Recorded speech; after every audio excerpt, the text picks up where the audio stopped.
Good evening. We shall be beginning shortly.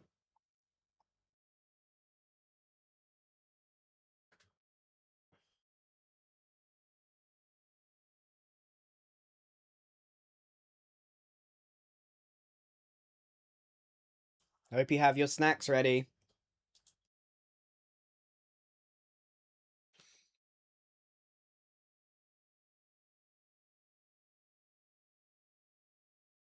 I know I do.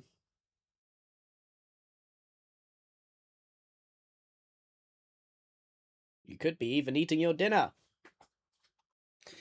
Okay, I'm going to take a quick bio break, so hold on to your horses and hats and various paraphernalia, and we shall be starting in a few minutes, just letting everyone get in.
Okay, I do a backflip.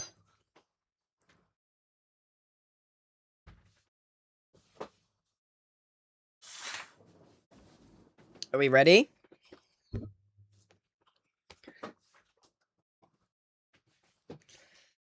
Okay, well, it's good to see you all. Or see some familiar names in the chat.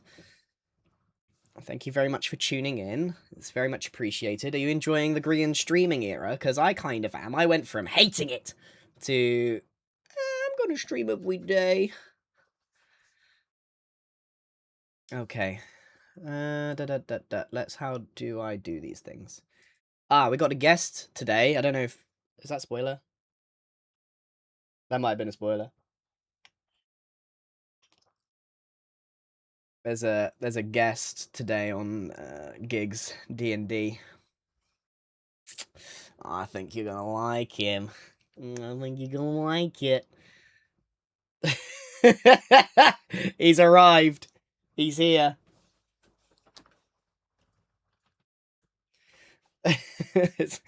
This is the cardboard cutout from the charity stream. There was 3 made. I think 2 of them got auctioned, and I said, "Can I have the 3rd one?" It might have been.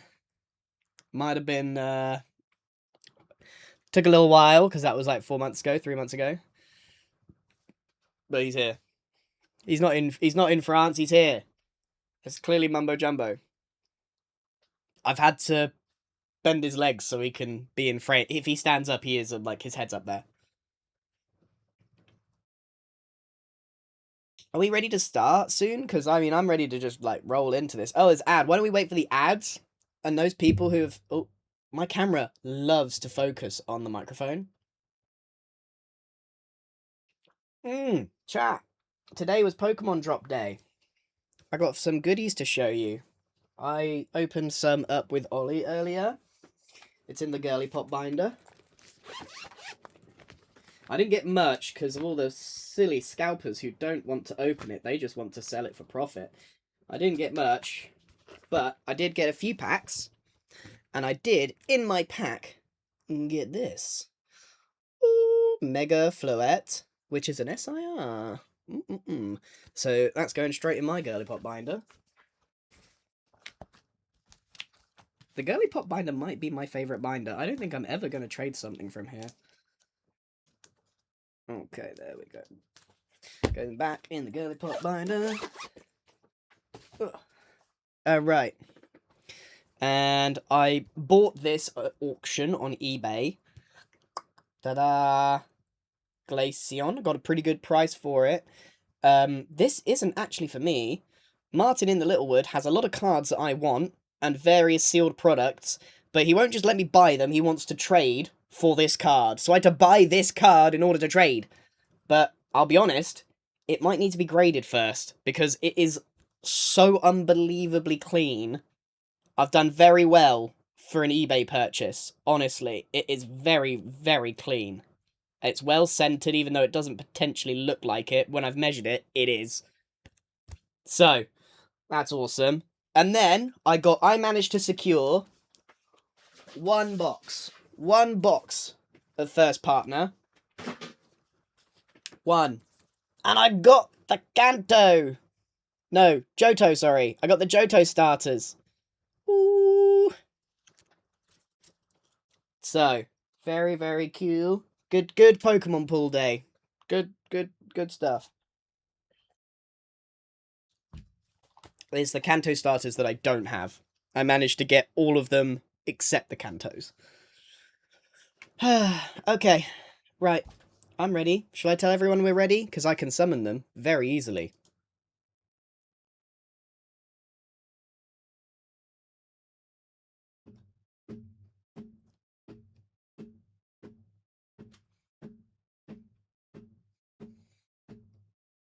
I think that's the universal signal for ready.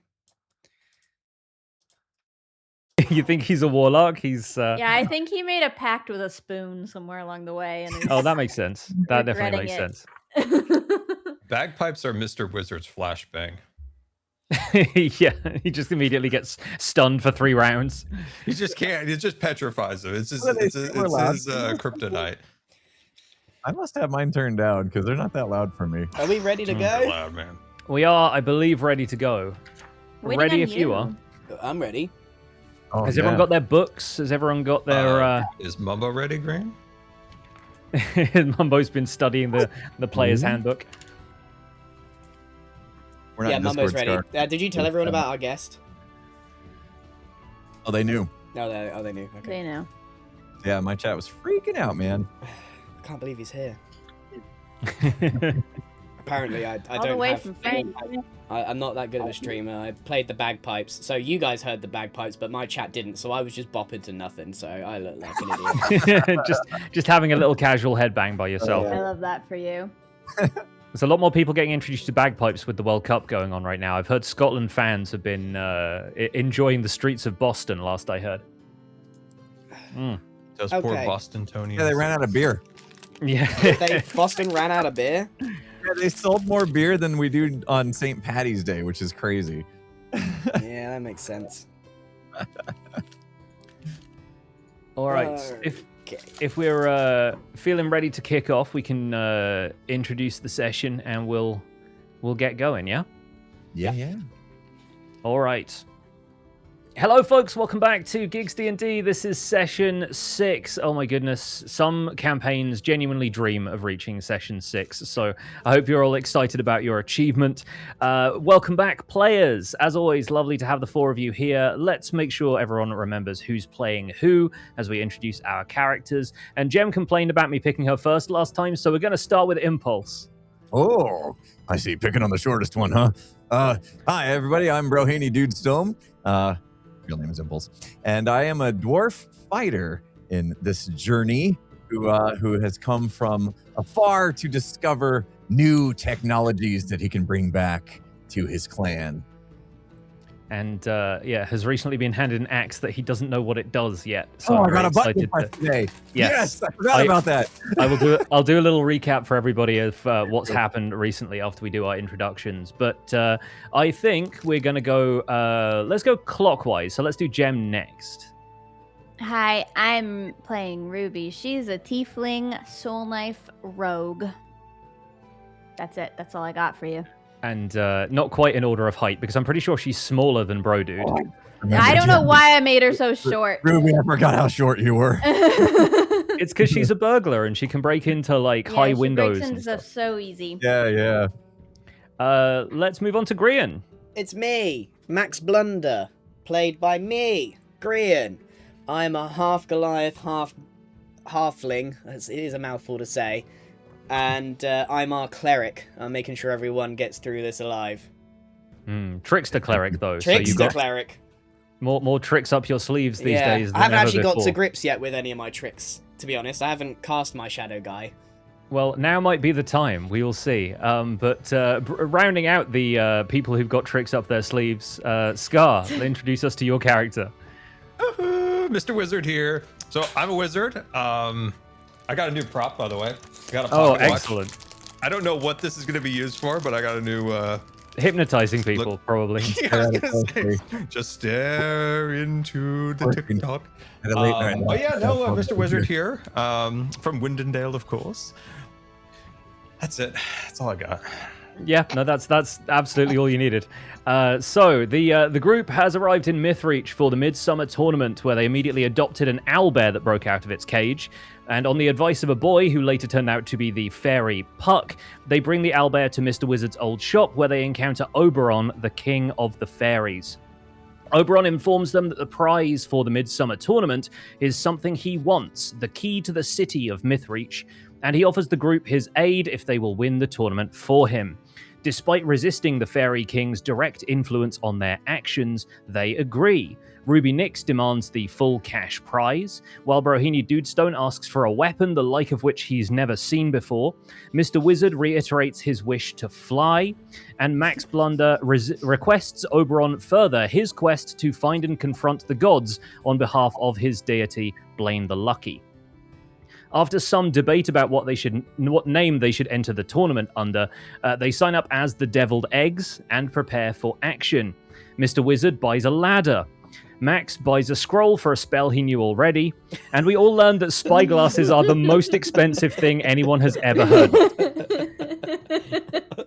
As the day of the tournament arrives, they begin their battle in the market district under the watchful eyes of Oberon, and Puck arrives to bring them gifts to help in the battle.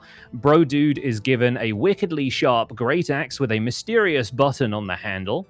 Max receives a leaf he is told to crush and ask Oberon for a favor if they need help against insurmountable odds.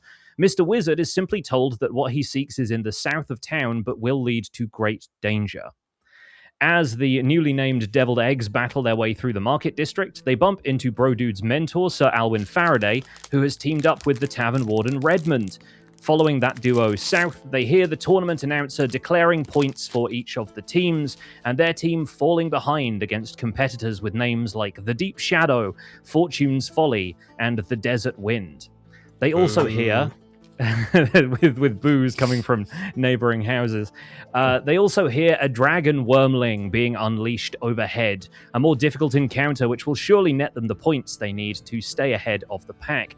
After a skirmish with a werewolf and a handful of shadowy creatures in the town's civic hub, Ruby hears someone or something whisper her name as the group rushes into the airship dock, where a craft stands ready to carry them into the skies and face off against the dragon. Any questions? What's he going to use that ladder for? That's my question. I'm on the ladder, boys. Let's go to war. Well, we've got to get from the boat to the dragon somehow. Yeah. Yes. Should we also quickly do an ad break before we start the action proper? Mine's Give everybody already a second to. already There we going. go. All right. Sure. All right. In the meantime, we can switch over to the Foundry screen. And we did spend a little bit of time making sure this worked for Scar, so hopefully it's still working, and we can get into it. I didn't. Yes, it is working. I didn't get it, Matt. I didn't get it lined up right, but I'm not touching. Not touching it. It's working. I'm not touching anything. We will do our best to line things up as we go here. But yeah, if you haven't seen this before, I was able to get an animated map going in Foundry, and I'm very happy with myself for it. I'm also going to change up the background music here so we have something a bit more appropriate for the clash everyone is about to get into. Here we go. Woohoo! A dream come true. An airship. Woohoo! Mr. Wizard's very happy to be on an airship. Yeah, this seems to be what they said was waiting for you in the south, is access to the airship dock. Has Mr. Wizard been on an airship? Oh, Ruby, I've dreamed and dreamed of an airship. It's almost like being on a real one. That's a no. It's never a straight answer. Yeah.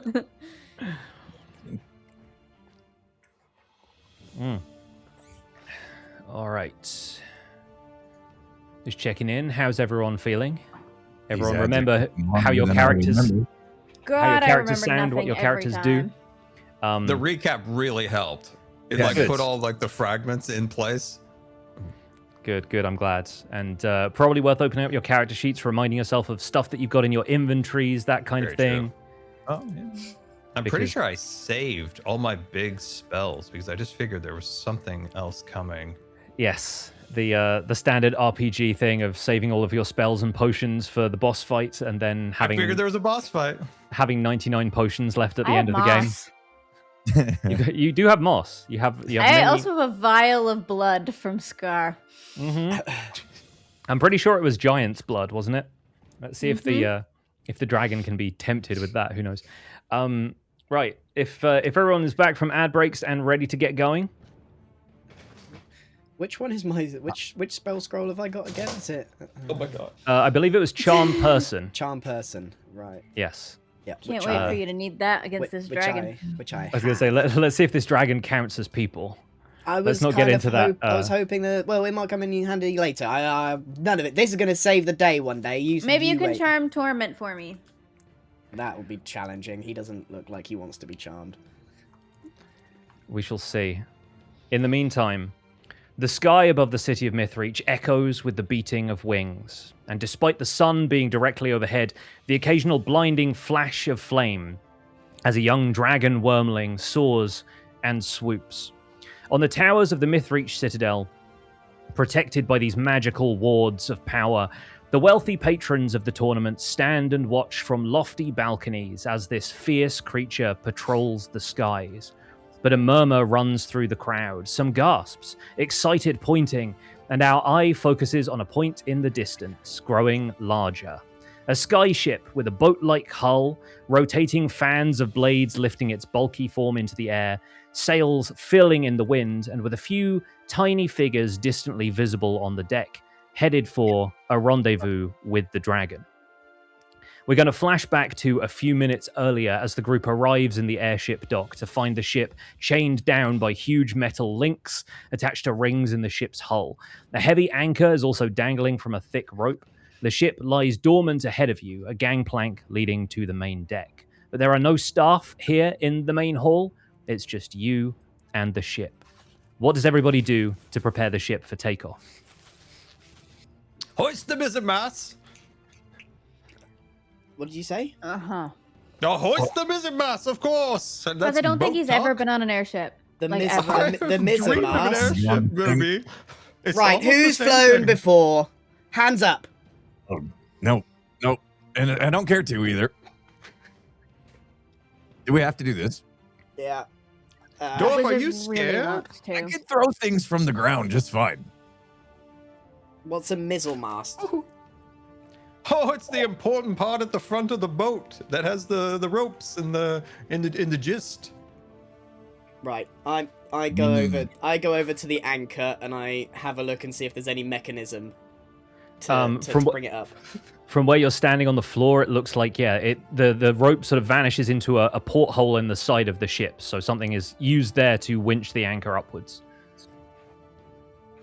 Right. I want to look around and see if there's any weapons laying about or anything I could use. There doesn't seem to be anything in the hall around you. There is mostly just like supplies, like crates and things like that. But yeah, it's the kind of stuff that would be loaded off as cargo more than like, weapons and armor and that kind of thing. Nothing Quick question, useful. gang. Where's the nearest tavern? I might need to wet my No. whiskey before we get on this ship. No, bro. Oh, bro, there's I'm always gonna a tavern in pat the him on lower the shoulder. deck. That's you, Ruby. Pat him on the shoulder. You're gonna let We're me getting get up on this. there? Okay. We're getting on the boat. All right, I'm gonna need some help. I rush on. Wizard ladder. Oh, I got hair in my mouth, Ruby. Hold on. The gangplank's still Okay, there. ladder's down. Everybody climb the ladder. We don't need the ladder. There's a gangplank there. We just walk on. I love The the ladder idea. is so fun. Max rushes up the gangplank. Everybody else sets a ladder against the side of the boat and climbs up. Making it All right. extra hard for yourselves. As you get on, everybody quickly make me a perception check, please. I forget everything. Got it. Yeah. I will find it Ooh. someday. 19. I see nothing. See, from the top of the ladder, I got a good view. Just waiting on one from Scar. Just so the viewers remember where it is. Oh, come on, Scar.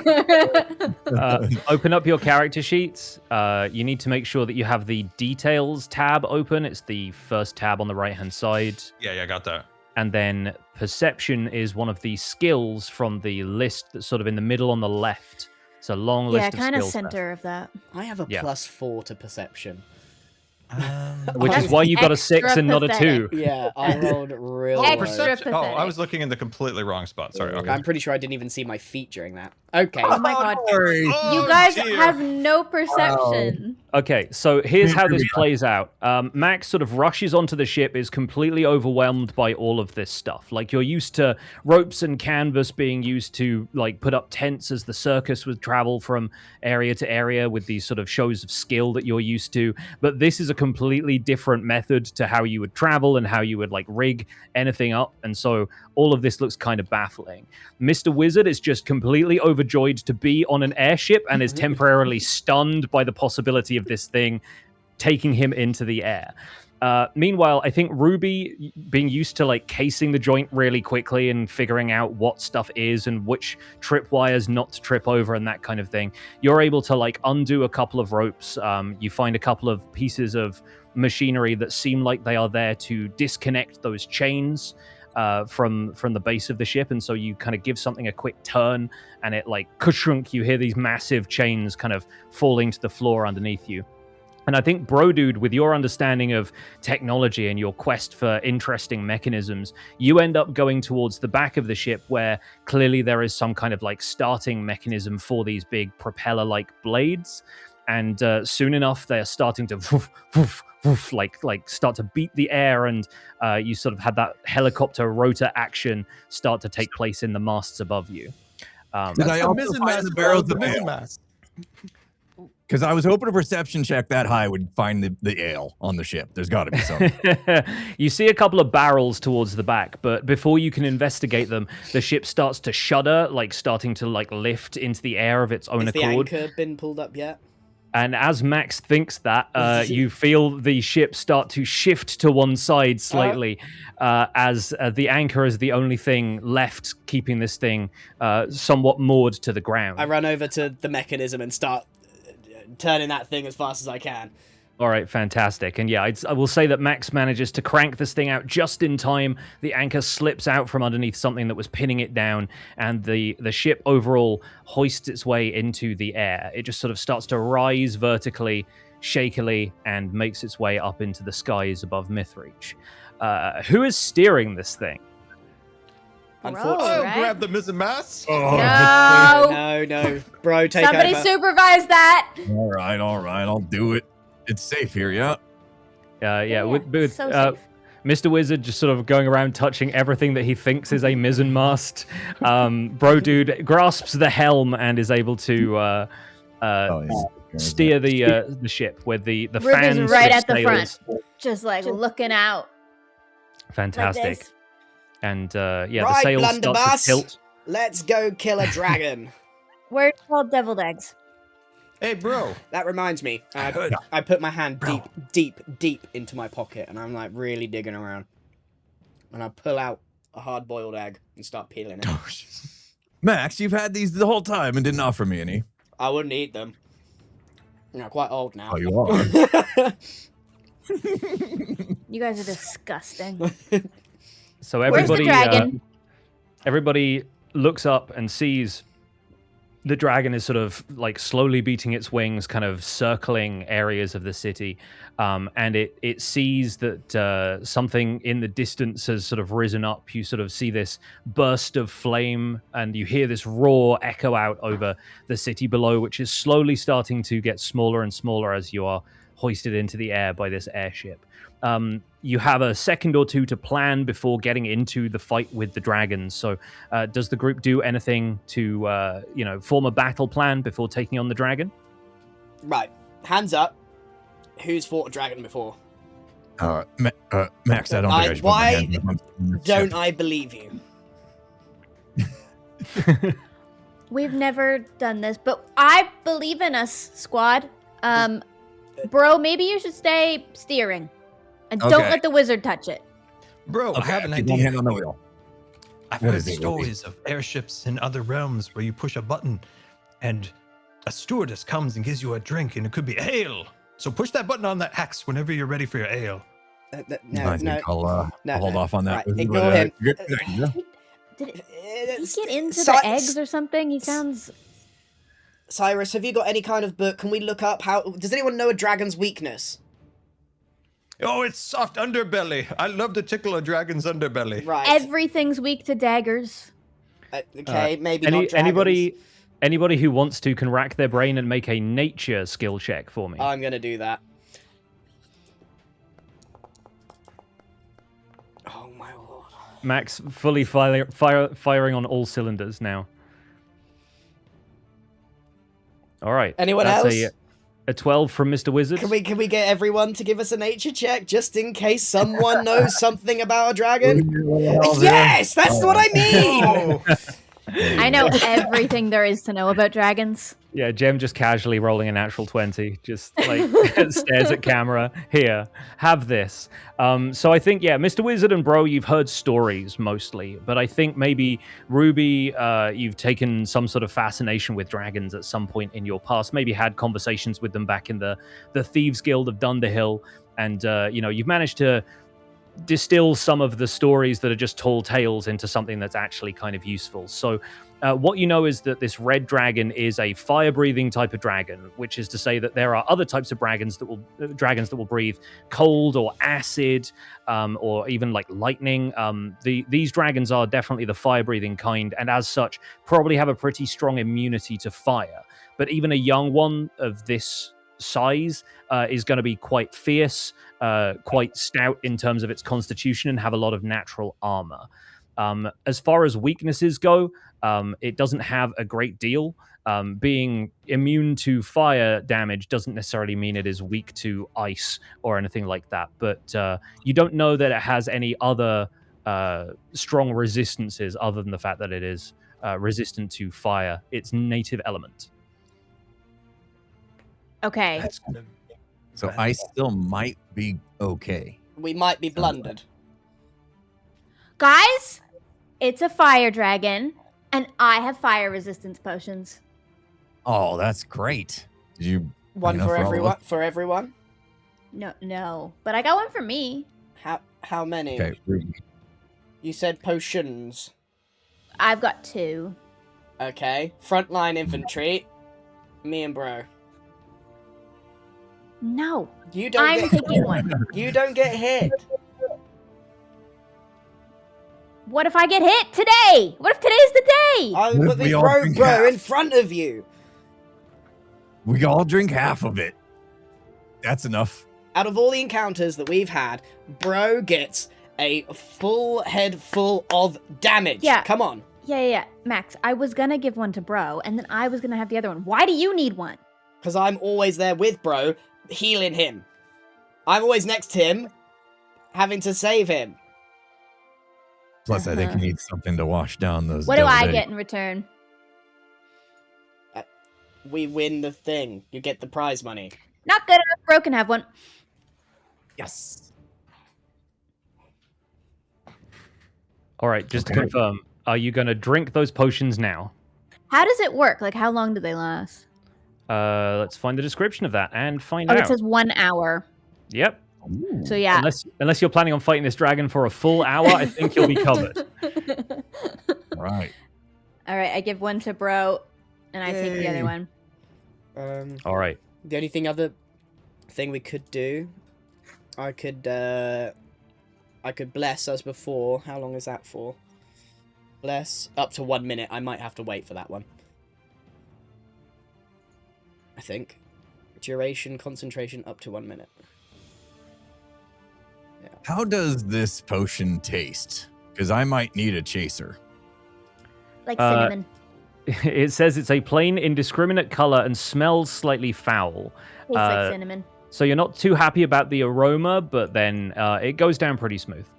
Okay, so about that ale. Where was it again? Push the button. This is the best I can do, bro. You're gonna be fine. It's the Okay, other two we I should do probably worry about. appreciate it. They're I don't really wanna come flammable. off ungrateful, but I'm just saying. Okay, so you guys drinking the potions? Oh, Yeah, we got fire are resist. they in our inventory? Do we need to consume them? Somehow, or- We'll say you guys both have resistance to fire now. I'm not sure if there's a mechanical way I can do it in Foundry. I don't have it set up right here, right now. So either way, yeah, you guys have resistance and will take half damage from any attacks that deal fire damage. Can I put the mage armor on? Or is that... I Yes, forgot. absolutely you can. If you want to cast Mage Armor, you'll find that in your spells. I'm casting the spell. On me? Fantastic. Nice. Okay. So until the spell ends, target's base AC becomes 13 plus its dexterity modifier, which in your case means your armor class goes up to 14. I feel a little bit more inflatably wacky, man.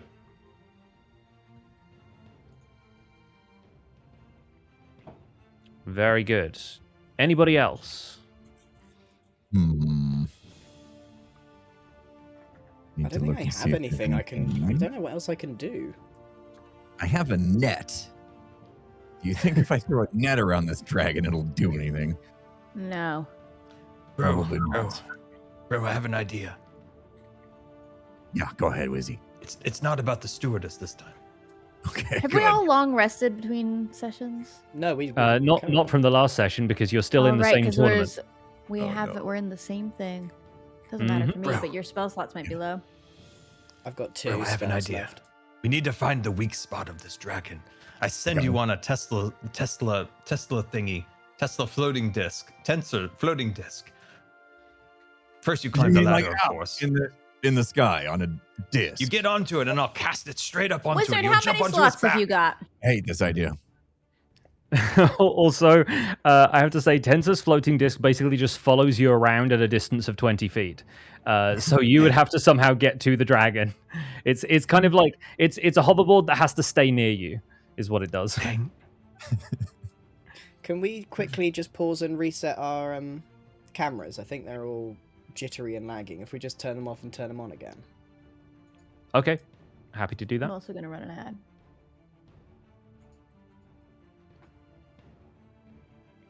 Hopefully that I mean, works. and, Did that Yeah. fix it for you, Grian? It might be ad Here we time go. before we get into battle. Is mine okay? You need me to do it too? Yeah, everyone's lagging. Weird. It seems fine from here, so... Yeah, it's Refresh, stuttering. together. Refresh it? Is that going to break it? I don't know. It might make you leave and come back, though. And then we'd have to switch everybody around again. No. Please, no. Yeah, no, please, no. If we can come in order, then it would... We need to write an order in Discord. It looks fine. It's weird, because it looks fine on the browser, but on OBS it don't look fine. It's me, Impulse, Pix, Scar, Grian.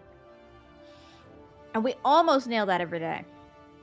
Yeah, I don't know what's going on, because it looks fine on browser source. It looks good for Yeah, me. it's looking okay on my side, too. Yeah. Oh, cool, so just me. Must be your internet. I don't think it is. Because, like I said, it's fine. It's fine on Twitch. I can see everyone moving fine, but on OBS I can see everyone stuttering. That is weird. Can you hide them on OBS and bring them back? Hide them on OBS and bring them back. Click the little... That was happening for me when Foundry was taking up all the resources. Might have to just put up with it. Scar's fine. It's specific people. Let's just go. It doesn't matter. It's a podcast anyway. That it is. All right, I have 15 seconds of ad left, and then we'll go. Does anyone want to change their position on the map board as well? Like, get into whatever position you want to start this fight in. Yeah, I'm going straight up here. I got my leg on the front of the boat, and I pull out my bagpipes. Off the bowsprit into the sky. Is there an autopilot button so I can come join the fight, or do I have to throw javelins one-handed? Oh, don't worry, I'll be your autopilot. Oh, group, I don't know. So I think you stay back. You've worked out more or less how to set this thing to kind of like hover and maintain course. But I will say, if you want to use the ship tactically in this fight, it will take an action, and you'll need to like be able to move back to. I'm imagining like the rear deck of the ship is sort of where the controls are.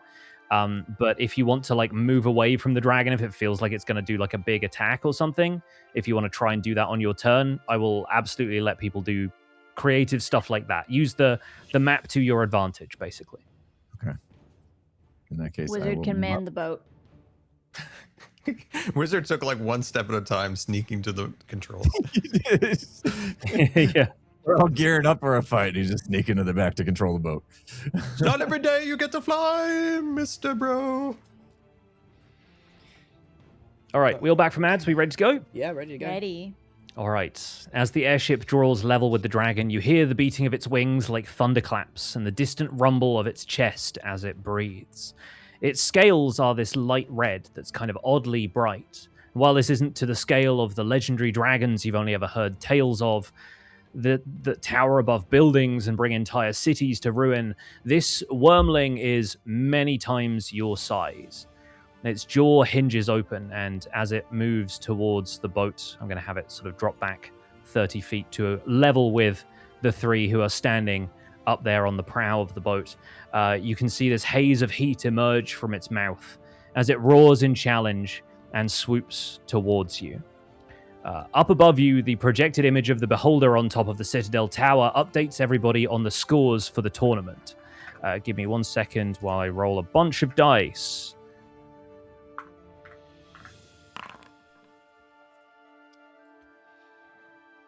I feel like Mr. Wizard's also a little bit like Dwight Schrute on the party boat, which is kind of like moving the controls, but they're not doing anything.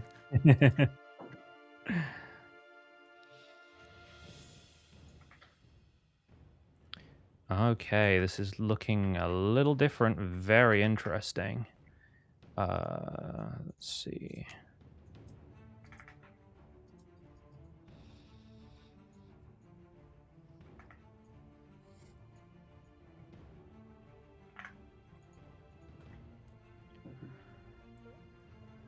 Okay, the announcer says, and an update on the scores. Some more skirmishes have taken place in the Old Town Zone, and currently in the lead still with 24 points is the Deep Shadow.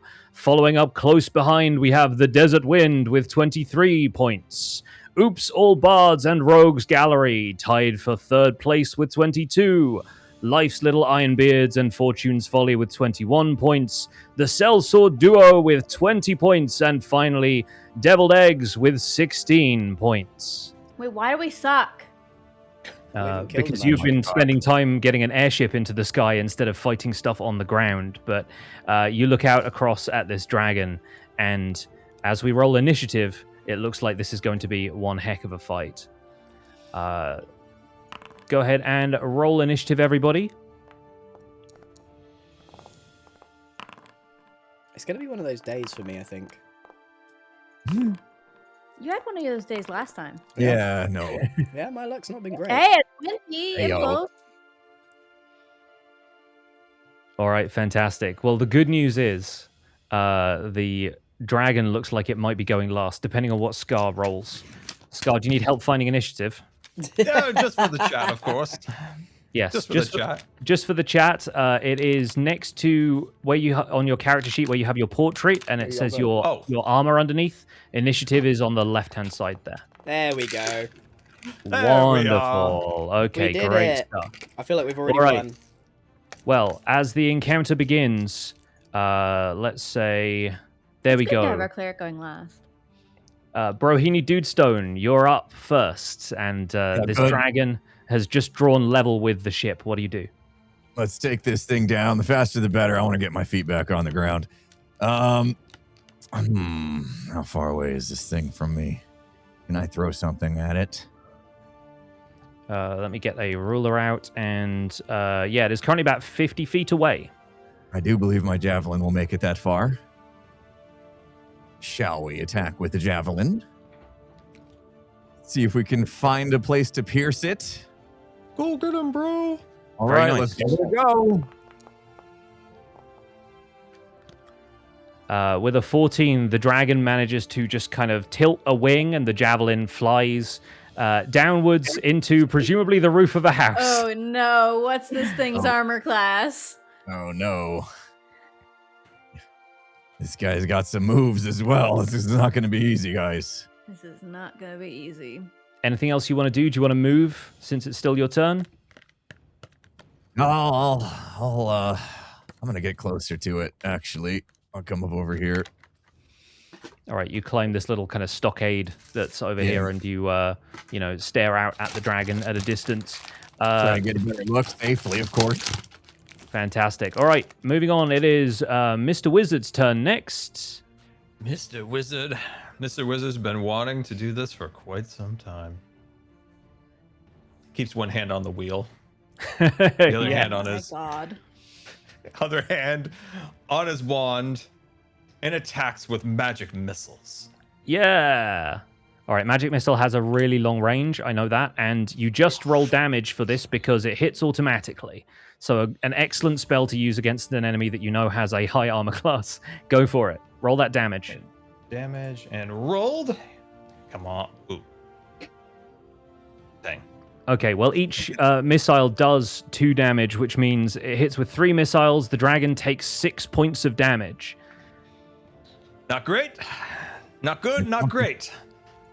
And it's damage is damage, especially when this is your opponent.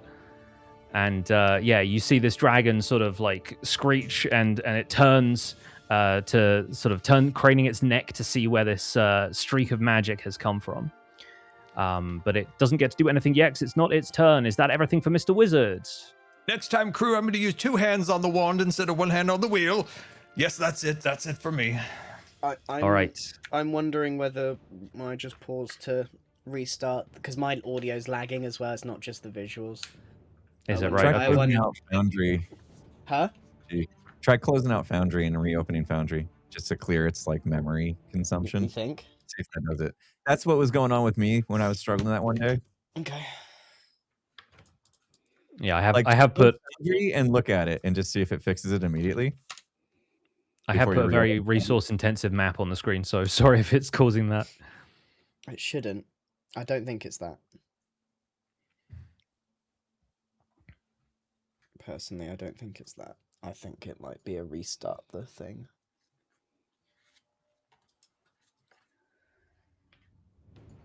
Yeah, it's still doing it. Like, it's It's You wanna not. I restart don't think it's a stream together? resource thing. I think it's streamed together. Okay. What do we do, Ruby? I guess we can break it. I think Yeah. I'll try leaving and coming back. We'll see what happens. He can Oh, just they leave and just- come back. Okay. Yeah.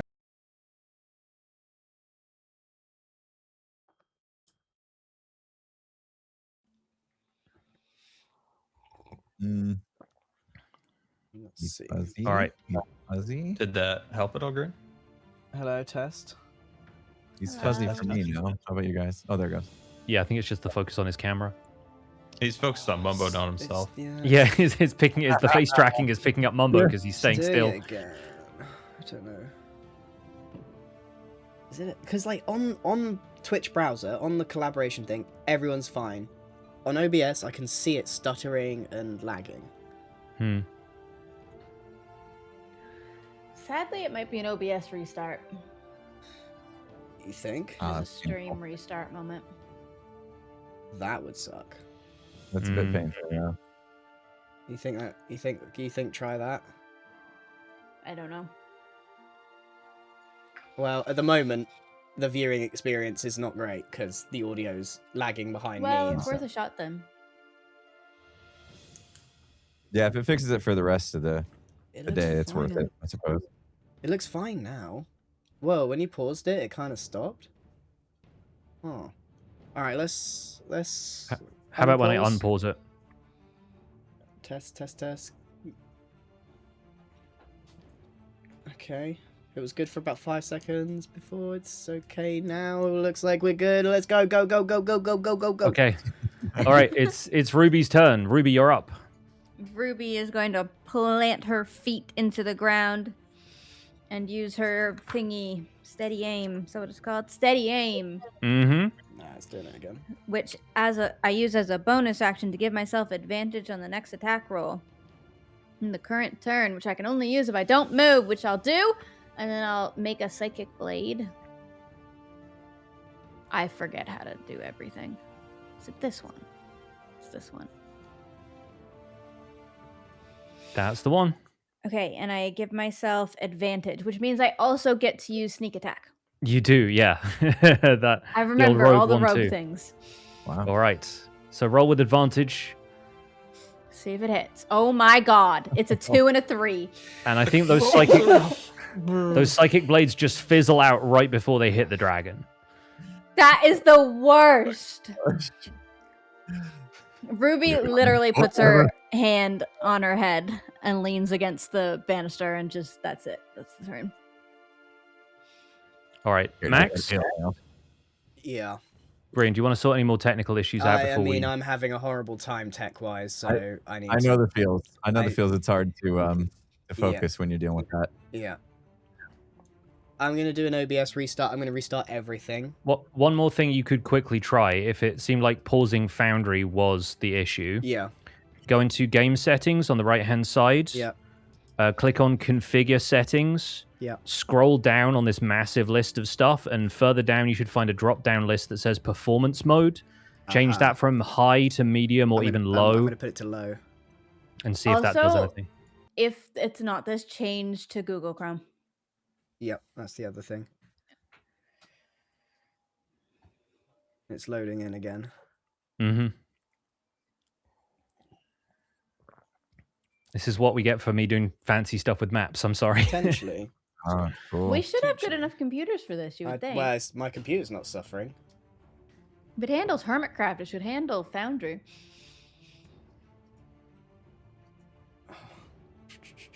Just give me 2 seconds. Mm-hmm. No worries. Yeah, you're good.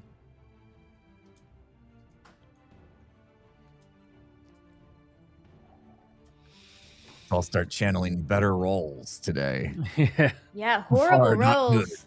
My good roll was spent on learning about dragons. Yeah. Yeah. Can you pause Foundry? Let's just see if that then improves the cameras. Mm. I think you gotta go to Google Chrome. I want to eliminate Edge being the issue first. I mean, all your cameras have now frozen, which is wild. Hmm. Weird. But not on Chrome. Just on your I OBS. love tech issues. We love tech issues. It's a day of tech issues. Yeah. Do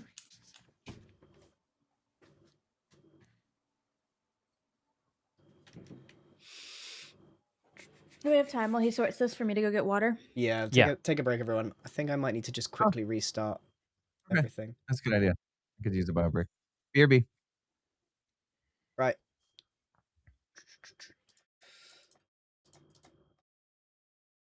I'm going to just restart everything, guys, so I'll be back so quickly. Don't go anywhere.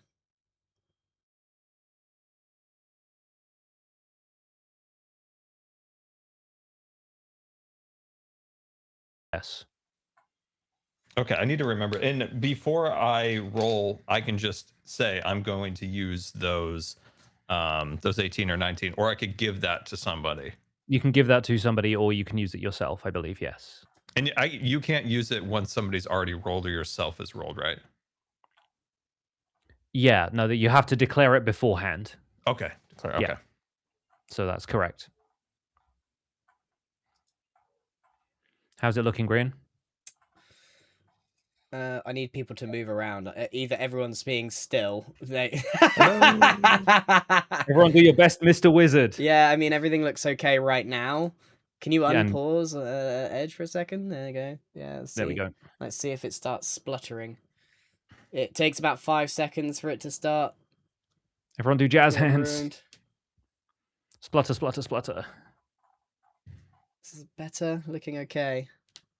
Crossing my fingers for you. Looking okay. All right. We were just reminding ourselves that Scar has portent rolls he can use. Oh, nice. So he's got an 18 and a 19 that he can just drop on somebody before they roll to see if they hit. I'm just checking back through the chat to see if that was definitely the right rolls, but Scar does just stop. He literally Scar just stops, and it looks like his camera is frozen, but he's there. He's contemplating.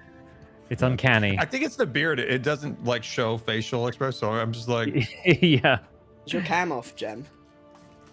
No. It's not for us. Refresh. I've refreshed it for you. No.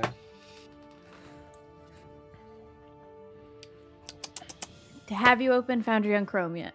Yes, I'm back. You're not. Oh. I think it's time to end Edge.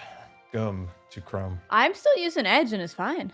I'm not convinced it was Edge that was the problem. I think just something was up with the way that it was routing to OBS. They were independent of each other.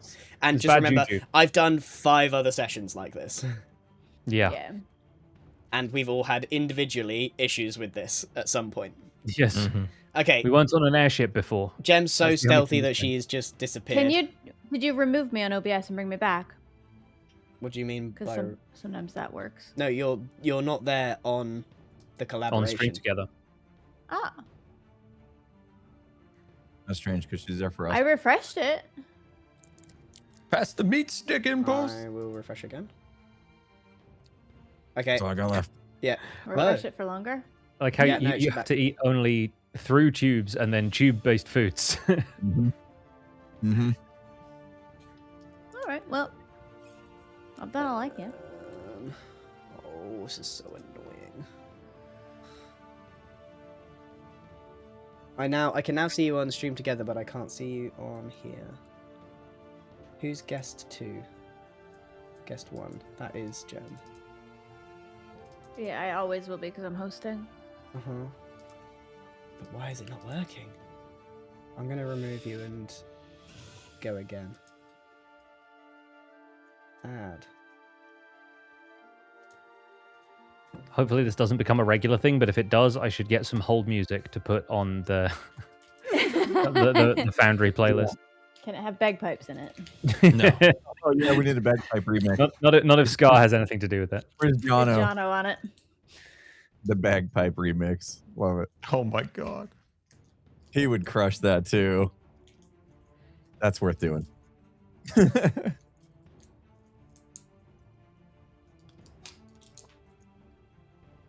Okay, is it just me? Because I've fixed it now. Gem's back. I think, yeah, everyone else is good, right? We're good. And it's your turn. Okay. Let me get back into character. Max does a backflip I while the do dragon a watches. backflip. Okay.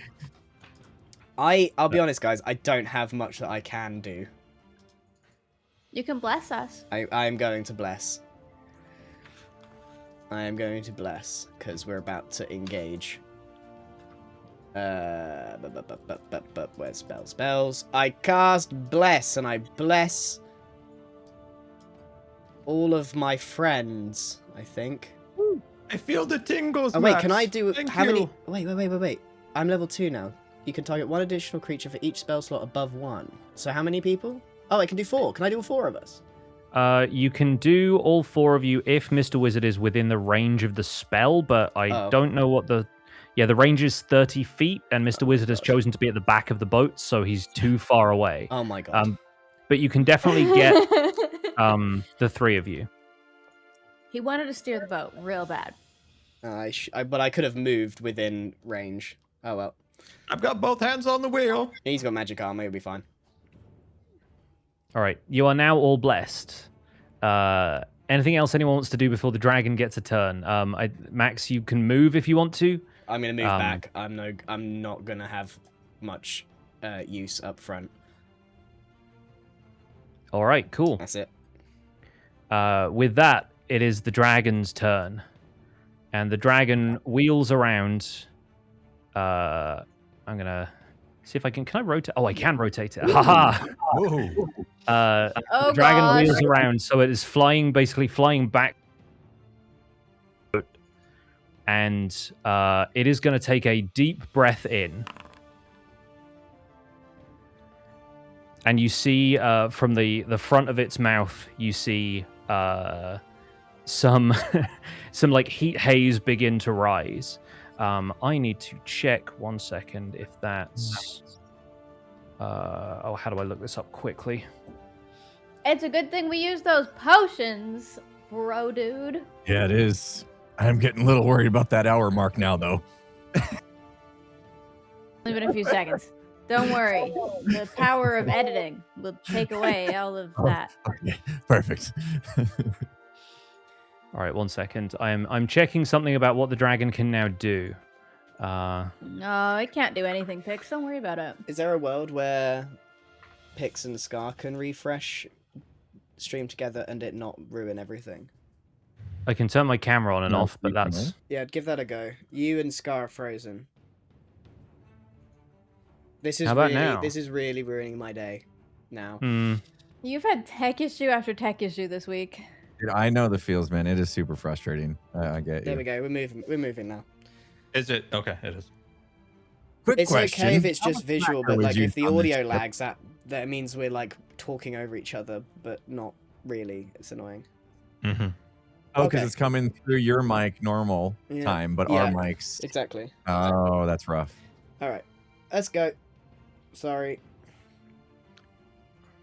Yeah, before this dragon breathes fire, is this ship got a lot of lacquer on it? Because that's going to go up fast, isn't it? I'm sure it'll be fine. Okay. Maybe we should have put the fire resist on the boat. Wizard, do you have Featherfall? A feather who? If you had Featherfall, we could just jump off. I have a ladder. Oh, for goodness sake. Okay, I've done some quick searching and can conclude that the dragon is allowed to use its fire breath. So it's going to breathe in a 15-foot cone, Oh no. which is going to come out from the dragon like so, and is going to hit both Ruby and Bro Dude. Oh, just in range. So with that, give me 1 second to rotate the dragon that way. Let's see. I need A Ruby, fire resist. Ruby and Bro. Please both make me a dexterity saving throw. The saving throws are the ones on the top, right? Yeah, the ones on the top right. Yeah. Okay, love that. Love that. Love that a little bit less. Dang it. Okay, fantastic. So, Ruby, you managed Oh wait, to... that was an ability check. It Oh, doesn't yeah. matter. The saving throw is +6. The one I did is +4. Oh, okay. I mean, re-roll them so it uses the saving throw mechanic, just so we can do that by the book kind of thing. Okay. Oh, I did the wrong one too. Okay. Because your good. saving throws you get bless on, so that's I actually got kind of important. the same thing. Good for me. That's better. That's better. Okay, great. Both of those are excellent because it means you take less damage. Basically, you would take half damage on a successful save, and since you have resistance, you will halve that again. So Quarter we're gonna, damage. yeah, we're gonna calculate the damage of this now. Okay.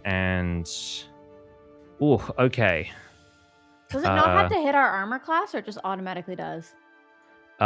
It automatically does because this is a saving throw. So this is something rather than being like a melee hit that's trying to beat your armor. This is you rolling to get out of the way, basically. And so that is only going to deal, I can't believe I'm saying this, 6 damage to each of you. Okay. And that's a quarter. I will tell you how much I rolled. I rolled 27 on the dice. Oh my gosh. Cool. That would have That killed. would have killed us. Yeah, so good thing you had those fire resistance potions and you both made your saving throw. And the That would have killed us. Both of you please take 6 damage. That is the dragon's turn. Although it does still have some movement, so I think it is going to move over to here, basically, and land on the bowsprit at the front. So it sort of blasts the deck of the boat with fire, catching Ruby and Bro in it, but you both manage to, like, just get licked by the edge of the flame there. You only take a small amount of damage, and you can tell that the fire resistance potion is helping you avoid too much more of that. And the dragon comes to rest on the very tip of the front of the ship. All right. Bro, dude, you're up. The dragon is also now within melee range if you want to run up the front of the boat. I do. Is it too soon? I think keep your range. Double bag. What do we think? I No, think you're fine. back up. Is it time to press the button? You're fine. Do we Press press the the button. button now? Press the button. Wait. That hurt a What? lot. I'm down to 16 A hit second points. I'll get dragon? rid of this thing. Use it.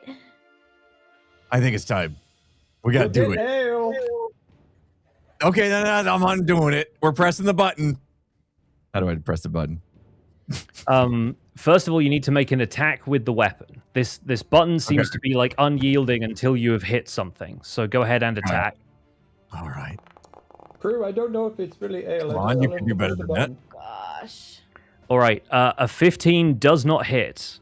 No. It's got an armor class higher than 15. Yeah, the dragon sort of rears back and manages to avoid it.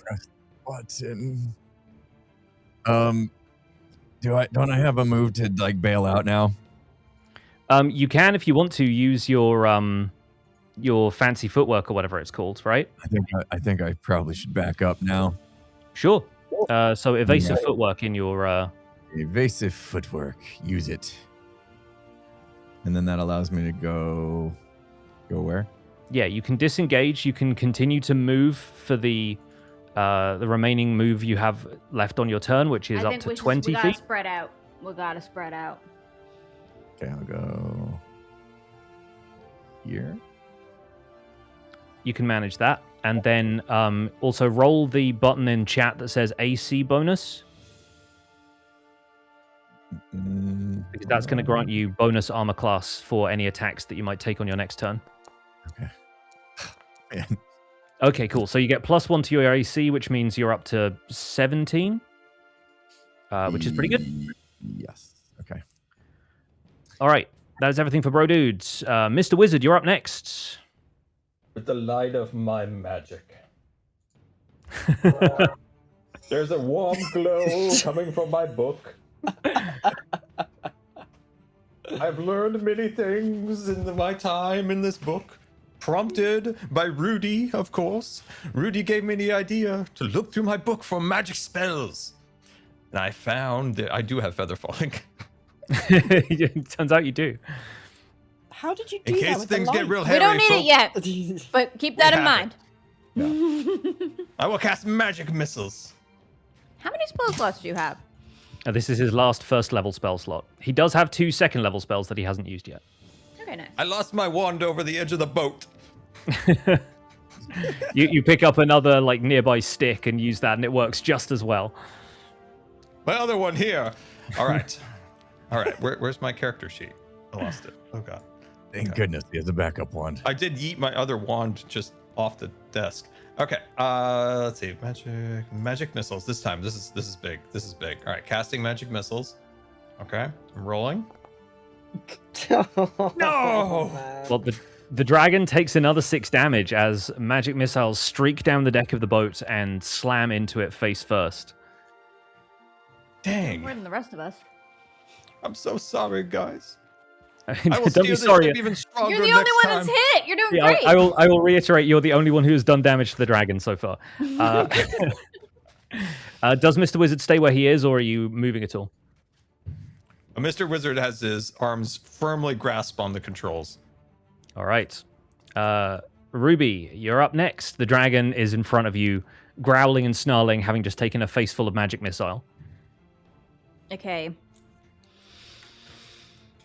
I feel like I need the advantage if I'm gonna hit, so I should stay. I'm going to use my power of steady the light of my book. I once give again Gem 18. to try to hit this thing. I'm gonna just plant my feet, wink think- at the dragon. I think Scar is using one of his portent rolls on you. Oh? Is he? That's I've what he just given said. Gem 19. All Did I right. hit? Yeah, he gives you a 19, and obviously that adds your dexterity and proficiency, so you get something like a 25 from that. That hits the dragon. 25 hits. Thanks, you- Vix. Good. Mr. Wizard, in your eye, you see that you foretold this event long ago, where a young tiefling would strike with psychic knives against a red dragon perched on the prow of an airship. And maybe in a way, that's where some of Mr. Wizard's dreams of flight have come from. But either way, Ruby, go ahead and open up the psychic knives and just hit damage instead of rolling to attack. Okay. I don't know how to just open them. I I think I have to hit attack. Yeah, if you click in chat and just ignore whatever it asks you to roll, you should be able to just hide the roller when it comes up. Yeah, and just do damage. But I get advantage, right? Because I still planted my feet. You don't need to worry about advantage if Scar has given you the portent roll. But you would still get sneak attack. Let's say if I'd you're still using, sneak attack. if you're Okay. staying where you are on your turn, yeah, I'll give you the sneak attack damage too. Okay. All right, that's looking pretty good. 7 plus sneak attack. Which is 2d6. Oh my goodness. Okay, so that's 7 and 6, 13 damage. And yeah, the dragon takes 13 damage as the psychic knives streak out towards it, and just as Mr. Wizard predicted, they find their mark. Fantastic stuff. Yeah, the dragon takes a couple of psychic knife hits, and Ruby basically has to stay where she is, so we're through to Max. All right. Good luck, Max. I hope I can do this because I'm not quite sure. Can I cast invisibility on myself? You can. Okay, so I'm gonna cast invisibility on myself and at the same time invoke duplicity to summon a perfect copy of myself in where I am. Interesting. Okay, let me go through this thing action by action because invoke duplicity. All right, that's one of your uses of channel divinity.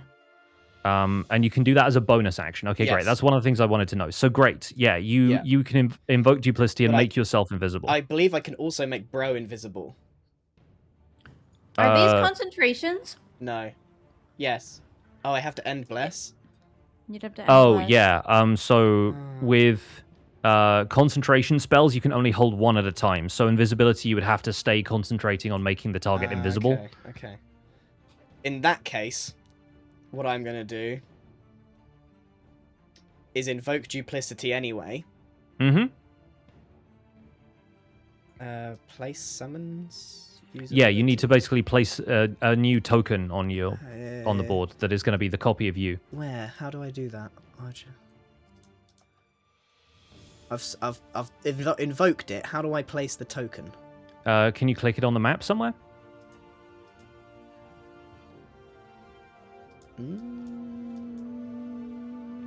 All right, let me try.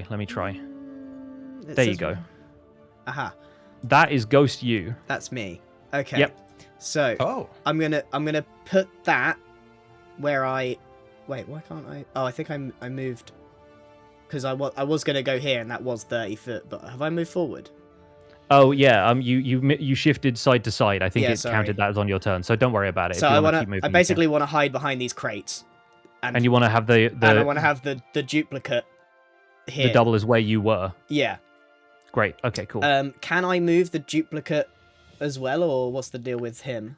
Read bits of Invoke Duplicity and let's see what it says. Yeah. You can cast it as a bonus action. You can move the illusion up to 30 feet. So you could do that next turn, but you've already used your bonus action to do this. Okay. So it can't move right now. Okay. So this is a bonus action. Yeah. And so you've moved, but you also still Yeah. have an action if you wanted to cast I don't really a have much. spell. I don't have much I can do. I can Sacred Flame it, but it is very. You got a Guiding Bolt as well. That's another one. I have one spell slot left, so I'm gonna keep it just in case. But I will try. I'll try a Sacred Flame just to see if I can tickle it, even if it's very, very resistant to it. Oh, but it'll then know where I am. No, I'll tell you what. I'm not doing an action, but I am gonna make my duplicate jump up and down. So I'm behind this crate, jumping up and down, trying to get the dragon's attention, and it's trying to getting my duplicate to try and get the dragon's attention. Okay, cool. Going, So, Mr. Wizard, Big from where you're summer blowout. standing, you see Max and this duplicate of Max further down the deck doing jumping jacks in unison. Fantastic. So you're basically trying to provoke the dragon? Yes. Okay, cool. Give me this is going to be some sort of skill check, I think. Or it could- Let's call this a either performance or persuasion, I think work best for this, unless you want to argue for anything else. Okay. I think performance. I mean, I have the same on both. So yeah, I'll go performance because it feels more like a performance. Okay, great. Let's give it a try. Nice. Finally got a little summon. 17 is not bad. Okay, so I think, yeah, the dragon is sort of like, its vision is based on movement. It sees you jumping up and down, and it immediately kind of gets irritated by this. And so, bro, you see the dragon's head. I'm imitating being a bad dragon. Like, bro, you see the dragon's head swivel in your direction. Okay. It sort of like looks over there, but it's sort of looking through you and at Ghost Max over there. Great stuff. I'm going to see briefly if I can give you ownership of the... yeah, Grian, you should now be able to move the duplicate. yes, I can. Perfect. Okay, great. Wonderful. And that can move on your turn. So that's great. By the way, I need to look this up to make sure I'm not messing this up long term, but in the short term, I should let you guys know that if you have higher level spell slots, you can use those to cast lower level spells. Okay. So you could use your second level spell slot to cast Guiding Bolt, and in some cases, those spell slots even get you more damage for certain spells. So if I look at Guiding Bolt, it says the damage increases by 1d6 for each spell slot above level 1. So if you cast it at level 2, you get 5d6 radiant damage, not okay. 4. Will you let me do that then? Because I didn't know I could do that. I will let you do that next turn, Okay. if that's cool, Yep, because because I'm jumping up and down now. yeah, you're jumping up and down. You've used your action to do this performance check, right? Yeah. But yeah, I will check between sessions that that's the case, that you can use the spell slots that way, but otherwise assume that you can. Okay. And with Max jumping up and down, it is now the dragon's turn. I'm gonna make sure that the dragon does this real quick. Okay, cool. And so the dragon sort of like belches smoke, but you don't see that heat haze return to its mouth, and instead it's going to stalk its way up the deck. And it's looking at Max, but as it passes, it's going to swipe at Bro. So I'm going to do a quick attack here. All right, that definitely hits. So one second. I need biscuits. Oh no. All right, bro. In the process of this dragon walking by and like swiping at you with a claw, you take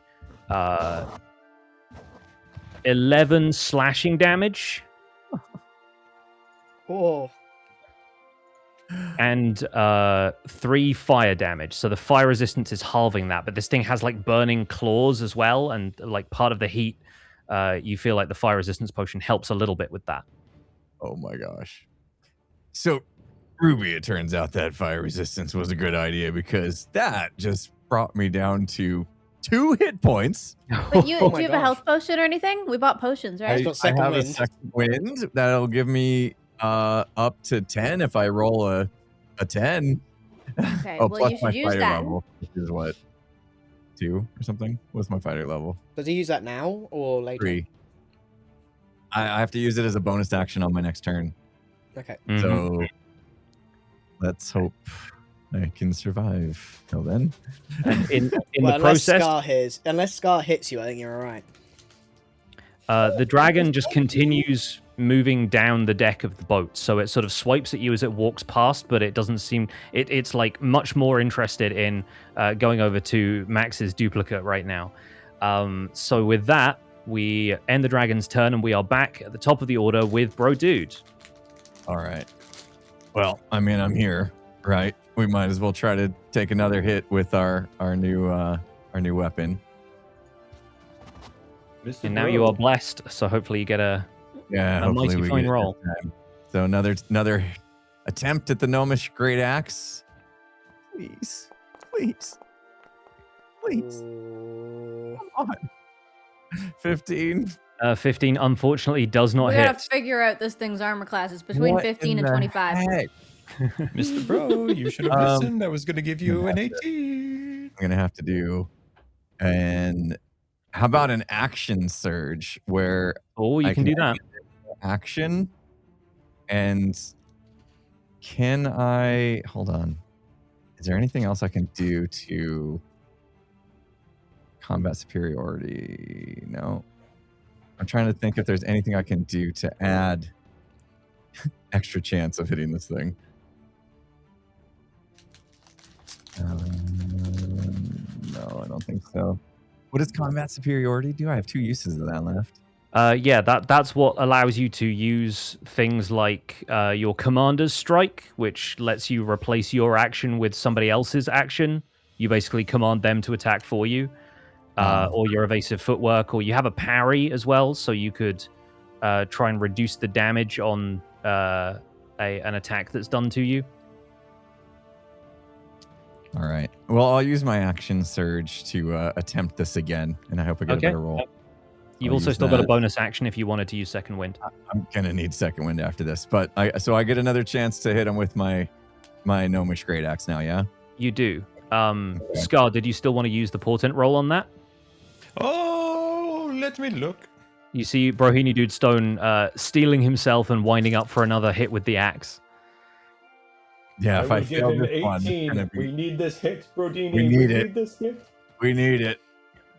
All right, so 18 plus your axe to hit and proficiency and everything definitely hits. Okay. I think the total there is something like 23.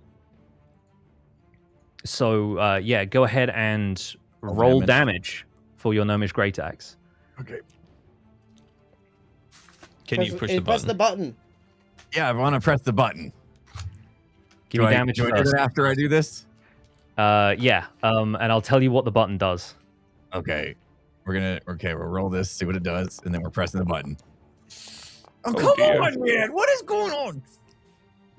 All right, 5 damage is pretty good. Tell me most important question: where do you hit the dragon? I'm hitting The nipple. just below the throat, as if I'm trying to decapitate it. Okay. Below. As in, like, you're going over, not Like towards the body, from underneath. I'm swinging up like an uppercut. Ah, Okay. Interesting. Randy Savage, huh? He's short. It's the best he could do. Yeah, I'm under this thing, so. He's definitely not above it. Important question now: do you push the button? Please. push the button. I gotta push the button. I gotta push it. Okay, great. I may not push get another chance in this life. You push the button, and you feel the laws of physics around this axe completely change. Where previously the axe was swinging through the air, it connects with the dragon's throat. You push the button in with your thumb, and it just sticks in the air. And at the same time, you, the axe, and the dragon are all suddenly dragged by the ship moving, but the axe not moving from that point in space. And so as the ship continues to fly forward, the dragon is like pulled down towards the central mast, and you are pulled with it, holding on to your axe. If you want to figure out what on earth is going on with this, that's going to be a straight up intelligence roll. Okay. Let's see. bro's strongest suit. I should have saved the 18, huh? Here we go. Intelligence. It's an immovable object. Can I press advantage? Okay. Oh, Oh okay. my goodness. That was close. So a long time ago in Smolderhold, you've probably been told of gnomish craftspeople and sort of mages and people who work together to make an object that is known throughout the land as an immovable rod. This is an artifact that can be used to basically fix an object at a point in space, and by pressing a button, it can basically come detached from that point in space. And you can use it to like hang in midair or like just leave it kind of holding something down. And it takes a great deal of force to be able to lift it. What they have done is infuse one of these into the handle of an axe so that if you press that button, the axe basically becomes a fixed point in space. And anything that happens to the stuff around it is going to be affected by the axe being there. So the axe fixes in that point in the sky, and the rest of the boat moves underneath it, dragging you and the dragon halfway down the deck of the boat. That is great. Oh man! I will All find right. you the I'll find you the immovable rod if I can locate it in the. Yeah, I'm gonna update the description of your gnomish great axe with this, Okay. basically. Figuring out how to make that super useful is going to be interesting. Yeah. Okay. In So this the dragon's scenario, stuck in probably place. not so much. The dragon is probably not stuck in place because he sort of uppercut it. It could probably like wrench its neck free from that. But he's done damage to it and has moved it a considerable distance. It leaves great gouges in the deck of the boat as it moves as well. Yeah, if I like hit its foot into the deck and then I could have like pinned it to the boat, right? Would that have worked? Potentially, yes. But yeah, now you know what this axe does. By the way, you haven't pressed the button a second time. You'll need to wait to do that on your turn. Okay. But I need a second press. that is Okay, and I'm going to do that bonus throw too to see if I can recover some hit points. cool. Great. Should I do that now? Second Definitely. Yeah, definitely a good move now considering you are attached to the dragon. one? Yeah, good. All right. Please give me something back. I'll take what I can get. All right. 9 healing. So yeah, I'm up to 11. That's still not great. Better than given nothing. what this thing's been doing. All right. We're moving forward to Mr. Wizard. Well, the first thing I'm going to do is I'm going to slide my ladder next to Max just in case he wants to join me on the bridge. Are you sure you don't want to magic hand? I assume that the dragon is still moving with actively moving, right? Because the boat is leaving them behind. Yeah, basically. We're going to say, like, for the sake of the turn-based nature of this, it's going to move on Bro's turn because he's the one with the axe. Okay. But yeah, you see this dragon basically sliding across the deck towards you. It's probably, like, struggling a little bit, but it's being moved by Bro's Can you action. slow it down with your frost? So Ray of Frost, is that what you said? I guess that wouldn't affect an immovable rod. Never mind. So I can't use magic missiles, right? I've used up my two slots for those. So what I was saying to Grian applies to you as well. You can use a second-level spell slot to cast Magic Missile. Okay. It will mean you can't use either of your second-level spells with that slot, but you will get to use Magic Missile. And it also adds one more dart for each spell slot above level 1, so you would hit it with 4 darts instead of 3 if you cast using a second-level spell slot. I forgot. What does Mind Spike do? Is that it? Okay. Let's see. The damage increases. Okay. Mind Spike is another damaging one, I believe. Yeah. Yeah. I think I might do magic missiles again. So I could use my level 2 to do a level 1 magic missile spell. Mm-hmm. But I'm going to have to do some magic to translate from level 2 to level 1. How is he doing that with the light? book. I think it's just the white balance on his camera. It's amazing. With the power of this magical book and my wooden stick, I cast magic missiles on this creature.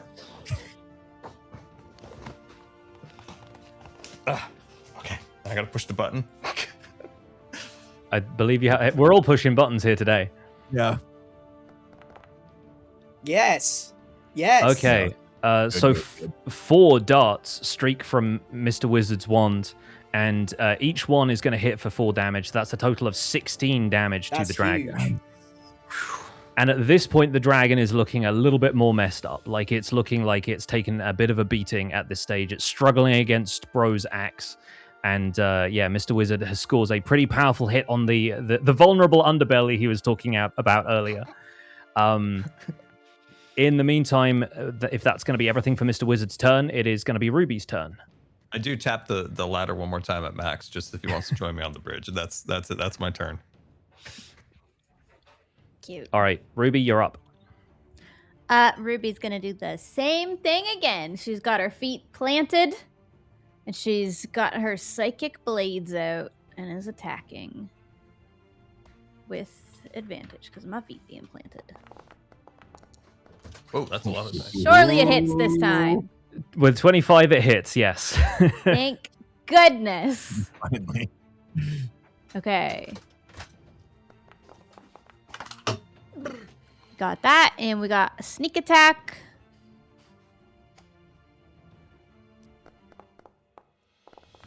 There we go. Oh, unbelievable. I believe Nothing. that's another It's 15 7. damage. Woo! Okay, great stuff. All right, the dragon is looking pretty messed up at this point. With your feet planted, that's everything you can do. We are over to Max. Ugh. Okay. So, I'm going to take the ladder up. So, I assume you see my duplicate just do this. in the air. I'm going to bring my duplicate right in front of the dragon. Mm-hmm. So he's square in the face of it. And now what I'm going to do is I'm going to cast Guiding Bolt, and I'm going to put it, like, through the duplicate. I'm going to, like, curve it round so it goes round and through it. So the dragon just sees this, like, duplicate just, like, I'll even go, like, ah, so it looks like he just fire breath Guiding Bolt right into the face of the dragon. Nice. I love it. All right, level 2 slots. Cast it. If I cast this, it says in brackets 2 Impulse, slots. I'm getting an echo through you occasionally. Really? Pix, is it going Anybody to else? consume 2 slots? If I don't think so. Okay, I'm if gonna it does, do it. I can refund it. Oh, you're casting it using a second level slot, is what it's saying. Oh, I see. Yeah. Okay, did I cast it? It's showing up in chat. Yeah. So I hit normal? Yes. Come on, please. Oh, you freaking... God! Oh, it was so close. Unfortunately, the spell streaks towards the mast, and something about the dragon's struggle. It just kind of clips through and doesn't quite connect. The duplicate is just there going, ah! God, Blunder is useless. Next time, aim for the mizzenmast. All right, All right. well, that's me. And you're up there with Mr. I'm now Wizard. just duplicate. I'm just keeping the dragon entertained. I'm like doing this now in front of the dragon. I've got my fists up, and I'm just like taunting it. Maybe it'll forget I'm there with a blade in its neck. Fantastic. So it is the dragon's turn. I need to do one quick roll here. Okay. The dragon turns around and is going to... It's going to turn this way. Hang on. Scroll. Oh, no. And you see that heat haze rising from its mouth again as it readies another fire breath action. So it's going to head out in this direction. And I'm going to need Brohini Dudestone to make me a dexterity saving throw. He's so dead, dude. Tell my mom I love her. What was her name? Her name was Thorina. Unfortunately, an 8 is not going to do it. I have 11 hit points. You're dead, dude. Wait. Don't I have something? It's okay. We'll heal you. We'll get you back up. I have a thing. He has healer's kits, A right? healer's Max? kit. Can I use it on myself later? It's difficult to use them when you're unconscious. We will do a quick roll here. Quickly throw my healer's kit to Ruby. Okay, with half damage, you take 12 points of damage. Yeah, that's going to be a he had negative 1 for 11 me. points. No. The group of you sees Brohini Dudestone absolutely roasted by the flame breath of this dragon. And at this angle, the deck also starts to burn. The wood of the deck catches fire, and fire starts to spring from the planks of the airship below you.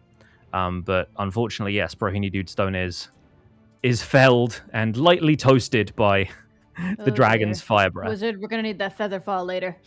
It looks like a potato now. It hurts so bad. Hey, Max, can I get his sword? The button, you think? A sword? What? For the button? You know, his The sword's sword gonna with the be a button. problem. Yeah, I didn't get a chance to press the button before I died. As all eyes turn to Brohini Dudestone as he slumps backwards, looking slightly crispy on the deck of the ship, another figure emerges from the flames. For the love of God. As though like standing up from inside these flames, a red-skinned tiefling steps forward over Brohini Dudestone and is going to take a swing at the dragon. No! If he takes my kill, I'm going to be so annoyed. Let's see. Okay, he does not connect. And with a curse, he like ducks under the dragon's wing, trying to get around behind it. Tries to outmaneuver the dragon and step around it. And Ruby, you recognize this as somehow improbably Torment, the tiefling that you knew from the gang in Dunderhill. He yells across the sound of burning on deck, "Ruby! There's no time to explain. You have to let me beat the dragon. We can't allow the Fey King to have the key. Let me win." It is Mr. Wizard's turn. Should I throw him over the edge, boys? Magic hand is like the cuff of his shirt and just put him over the fire him overboard. Okay, all right. Let's see. What can I do? So, do we trust this guy? No. Crew? No. He's trying to take our Ruby? kill. I've got such a cool one-liner, you have to let me get him. Okay, crew, he's got a one-liner. We're going to throw the tiefling over the edge.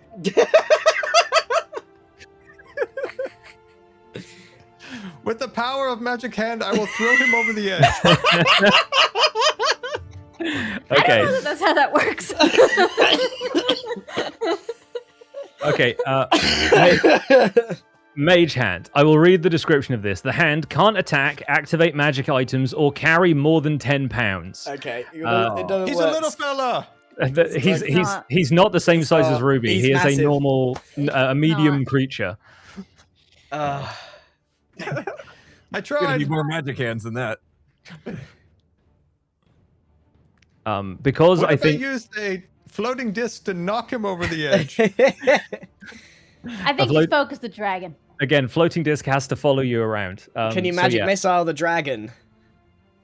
I can magic missile the dragon. It's his no, I last can't. spell I ran slot, out of. right? We just gotta race to kill the dragon now. You're gonna have to frost it. Okay, hold on. I Oh, gotta we look can for that spell. He's just With the special power- effects budget for Scar's camera is incredible. Yeah. With the power of Frost and ice. And Max's one-liner, I attack. The ray of frost. It critically fails. Oh no! The ray of frost goes wide. We'll say it lands somewhere in the burning section of the deck and immediately melts.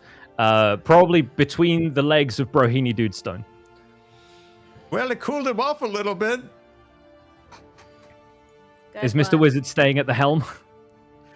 Sturdy and strong at the helm as always. Ruby, you're up. Dang it. Oh no! What would Ruby do? Kill the dragon, but let me have the one-liner.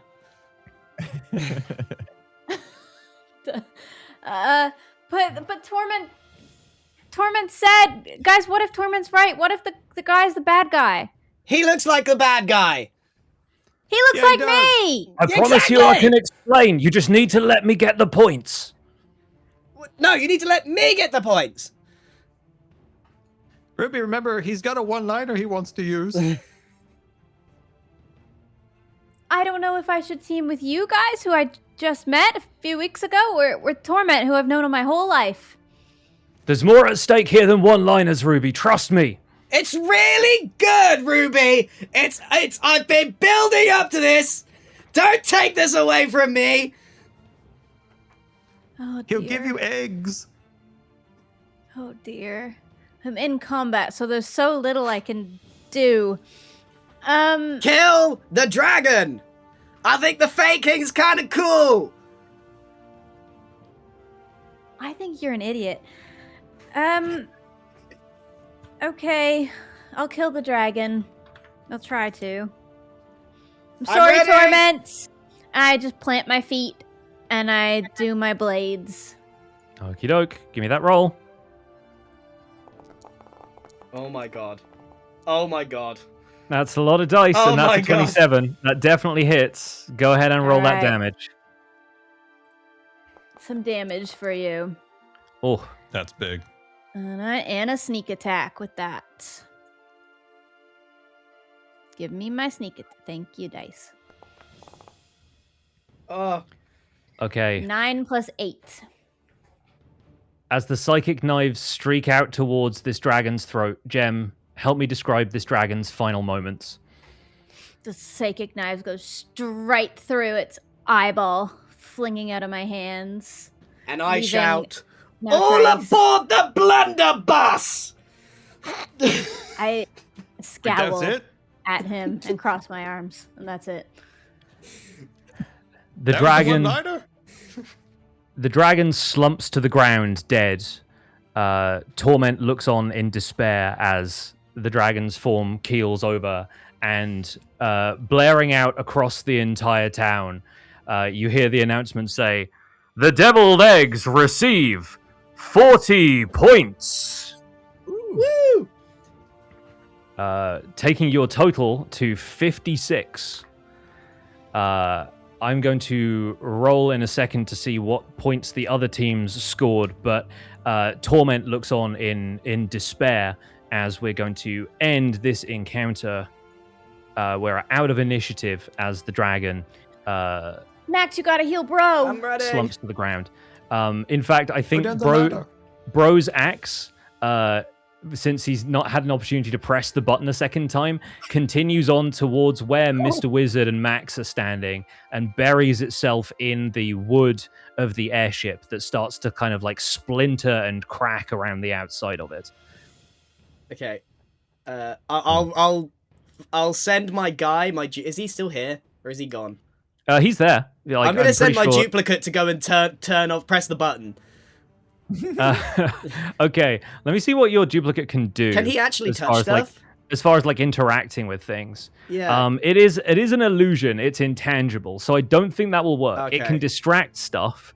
Right, I guess I'll have to. I guess I'll leave Scar. Not Scar. Cameron, go and get the blimmin' axe before we lose the thing. And then I'll go down my ladder. I will rush over with my duplicate to Bro, and I'll what have I got that I can help him with? I've got Safety potion. first. One Can he drink foot when and he's hand at a out? time down the ladder. Can he drink potion? Can I like? He can still. You can like pour a potion into his mouth. You also have cure wounds. You've still got a spell slot for that. Yeah, I think I might as well use that now. We're out of combat.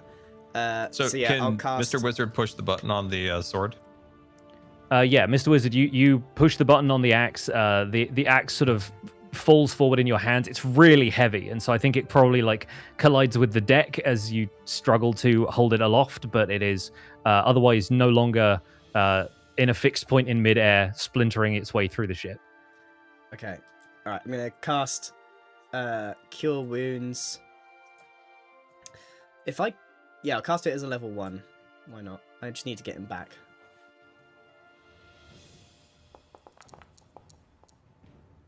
There we go.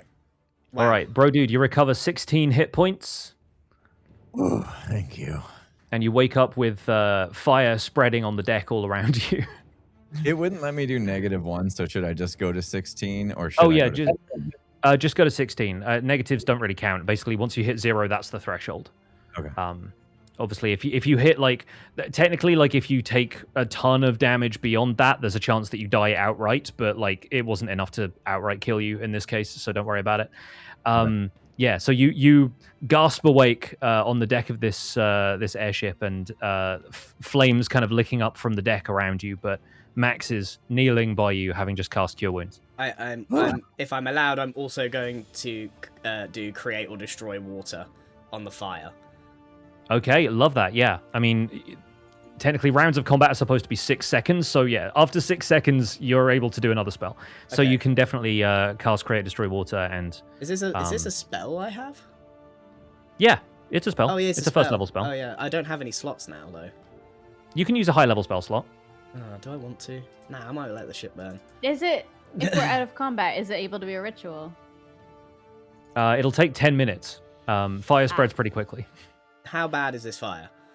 It's looking like it will spread if nothing is done about it. Alright. I really don't want to, but I'm gonna cast Create Water and rain this thing and get rid of it.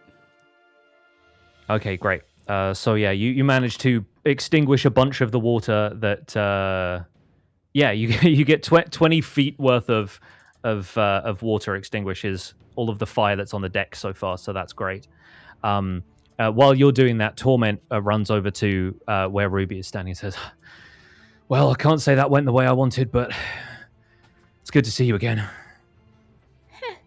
Yeah, sorry about that. Listen, I'm going to have to go and see if I can scoop up any more points, but I honestly don't know if this is really recoverable for me at this point, and... What? Can you explain? I mean... I can't explain it as well as the Queen did, but listen, the key to the city is more than just a concept, right? It's more than just symbolic. It's an artifact of great power. Mythreach is a city built around a wellspring of magic. It's like the city's heart, and it exists up there somewhere in the Citadel, and the key unlocks it somehow. And no one who's ever won the Midsummer Tournament before ever knew this, but the Fey King and the Raven Queen, they're powerful enough to sense it. And they've both been trying to influence the tournament in their favor so that they can claim the key and unlock the heart of the city and channel its magic for themselves. And the Queen just wants it to be corporeal again. She wants a body. She's been a wraith for thousands of years, but the Fey King desires power and dominion over others. He needs control, and the key is going to help him do that. I'll do what I can to stop him, but I don't know what else I can do. Can I insight check him? Absolutely, you can. Go ahead and roll insight. Okay, 12. With a 12, he just looks desperate. You cannot tell if he is telling the truth or just making something up, but his words seem to have some kind of weight behind them. They mean something to him, for what it's worth. Okay.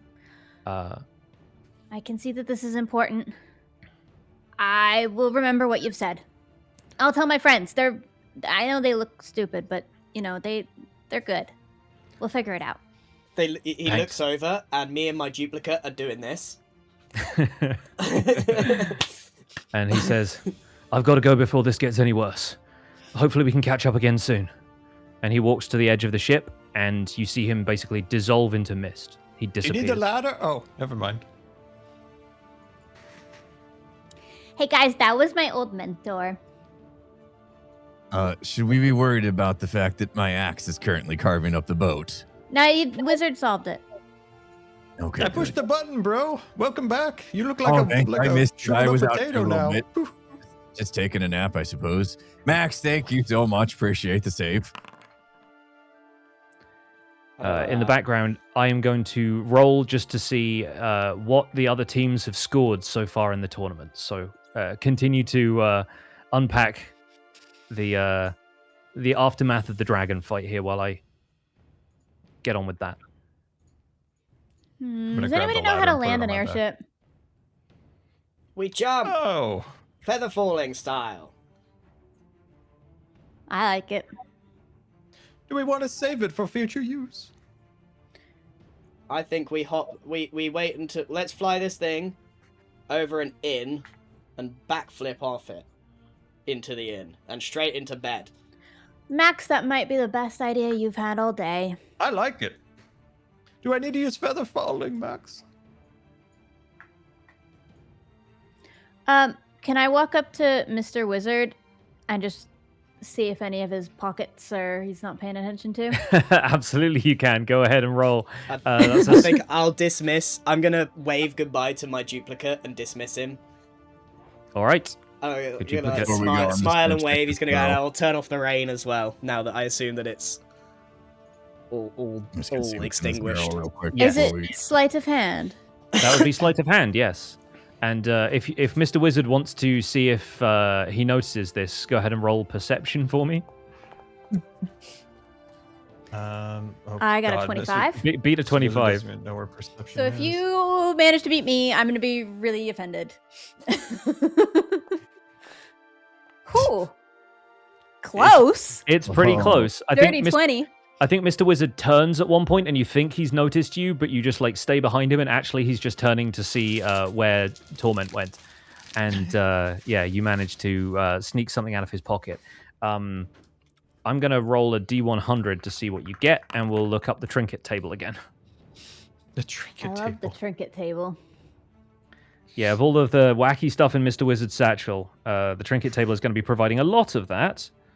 Let's see. Trinkets, page 46.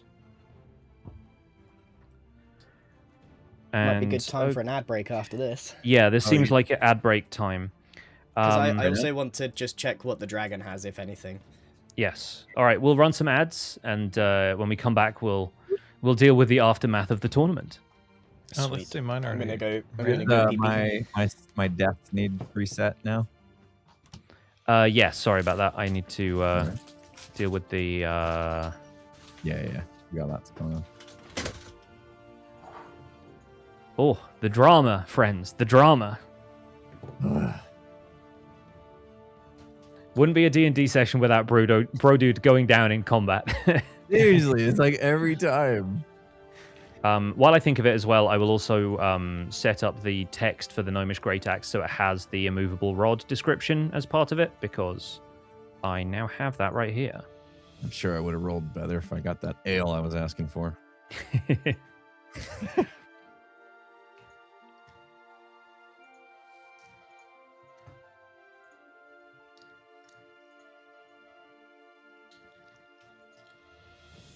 All right, so I'm gonna rename it the Immovable Axe.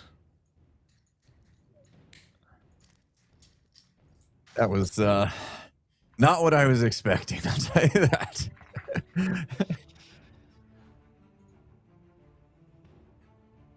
Now I got to think of how to make that most useful. So to read the full description on an immovable rod, this iron rod has a button on one end. You can take a utilize action to press the button, which causes the rod to become magically fixed in place. Until you or another creature takes a utilize action to push the button again, the rod doesn't move even if it defies gravity. It can hold up to 8,000 pounds of weight. More weight causes the rod to deactivate and fall. A creature can take a utilize action to make a DC 30 athletics check to move the rod up to 10 feet on a success. So, yeah, it basically stays there until you press the button again. I don't know how much the dragon would have weighed, but I'm going to guess it is less than 8,000 pounds. Yeah, between that and Bro Dude. All right, it is now called the Immovable Axe. We'll say that instead of a utilize action, basically you can press the button on a hit, or on like an attack action, basically. Okay. My chat wants to know what I got. So, fishing something fairly light out of Mr. Wizard's satchel of wonders, you find yourself holding an earring in the shape of a silver teardrop. And you can tell that there is a little bit of liquid on the inside of it. It's like it's got a hollow cavity inside of there. And the description from the trinket table is a silver teardrop earring containing a real teardrop. So Mr. Wizard has captured the tears of something or someone inside of a silver earring. And you now have that. Never let a tragedy go to waste, am I right? All right. Got it. I pocket that, and I just lean back. Meanwhile, I'm at the dragon, seeing what I can take, because I know that dragon stuff is usually worth something. Yeah. Good call, Max. I will say it does not have any like loot as such, but if you wanted to take some kind of trophy, I'm trying from to pull teeth. I'm chopping off its horn. All right, cool. Take a talon. Give me we'll call that like an athletics check to see if you can remove part of its anatomy. Okay. Let's have a look. Athletics. Oh, I've actually got good athletics. If he Please. fails. Oh, Christ, come on. This thing's talons and teeth are like rooted in there pretty fiercely. Like you find it really difficult to actually yank on any of them. Max, I have a solution to your quandary. I have a crowbar. You do have a crowbar. Here, give me that. Let me have at it. Crowbar. All right, great. We'll say that the crowbar gives you one additional strength check, but yeah, after that we need to wrap up. But I think with the crowbar you get a little bit of extra leverage. Where's strength? An athletics check. Do the same athletics again. With just normal? Just normal, yeah. Oh, come on. I had enough of this.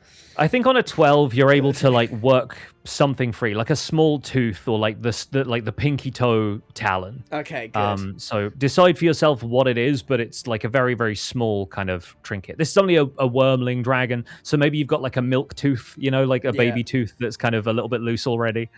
I don't know if it works that way for animals. It'd make for a great earring, Max. I think I'll take the tooth. All right, fantastic. So you have like one of the dragon's like tiny teeth. Yeah. Even though that's tiny for a dragon, pretty large. The crowbar came in clutch. I will say, how do you guys want to get down from the airship? Oh, come on, we've got to do it. I say we all backflip off with feather falling. Can he featherfall all of us? How Yeah. high is your featherfall spell? Featherfall. Where is it? Let's see. Feather. Let's see. Choose up to 5 falling creatures. There So we we go. have that's enough. Falling creatures. A rate of descent slows to 60 feet per round. What is that? How does this work, Pix? Okay, so it basically allows you to fall 60 feet per for every like 6 seconds, basically. So you could do that for a full minute, meaning that you'd be able to fall 600 feet and take no damage. Anything more than that, you would probably be taking damage. Can we tell how high we are from Yeah, up let's do here? a check. You are more than 600 feet off the ground. But I will say that it says you can cast it. It says choose up to 5 falling creatures within range. So you have to be falling already. Okay, we've got to time this right, Scar. I got a plan. I have an idea. We start to fall. I activate my axe. It pauses us in air. Everybody hang on. And then we have feather falling, and for the rest of the 600 feet. Second idea, can we just steer the ship down a little bit? No! We got to do this now! Ruby, that's smart, but style points are Okay, lacking. who's got a rope? Someone bought a rope. I know they did. Oh, I got a ladder. I have a net. We could untangle the net and use the rope. I quite like the idea of pausing midair. Scar, do need you to- think you feather can fall. featherfall us while we're falling? Would Mr. Wizard be able to do this? I can do it. I Everybody think onto if we the- all onto tie- the mizzen mast. If we tie all of us together around the waist, and then we tie it to the axe, we can stop just short of 600 foot. We'll still take damage from the axe. I don't understand. Physics? All right, Yeah, well, you- okay. Can I have an egg? All right, all right, I'll settle this. I'm gonna go to the controls, and I'm just gonna descend us so we're closer to the ground. We're doing this All right. one way or another. All right, cool. The airship begins to plummet. It Oh, swoops God. downwards. No, like I think you're at least able. It's intuitive enough that you're able to pilot it to the point where it's within 600 feet of the ground. And if the plan is still to have everybody backflip off, then let's get a bunch of acrobatics or athletics checks from everybody, whichever All you right. prefer. And Here we go. we can play this one of scene those. out. I think my acrobatics. A Acrobatics or perfect athletics? 24. Here we go. No! No, give luck. him the one. Give him Oh. the one. Halfling luck. Okay. Oh no! So I think Max fluffs the initial backflip, but then manages to turn it into kind of like a graceful tumble in the air. You sort of like straighten out, remembering your high dive form from your circus days. Ruby does this effortlessly. I think out of everybody, Ruby just kind of like spiral backflips off of it. I'd like to do it with a wink at Max. Absolutely, yes. No, the you wink at Max as you go, seeing him kind of like half trip Just over the showing rail, off. but then Purely correct. showing off. Bro dude manages to. Button on my axe halfway down just for funsies, just to play with it. I think I'll let you have the acrobatics, imagining that you stop this thing in midair and you do like, you know, when people do like a flagpole kind of they kind of like grab a flagpole on the way down like the side of a building or something and you spin around it. But honestly, that would like really badly wrench your arm. It'd be like landing on your arm. So yeah, you manage to like loop around it. Mr. Wizard, I think, flails and just lets his robe kind of act as a parachute for a little bit. But yeah, Cast I think the spell! I got the spell. Hold on.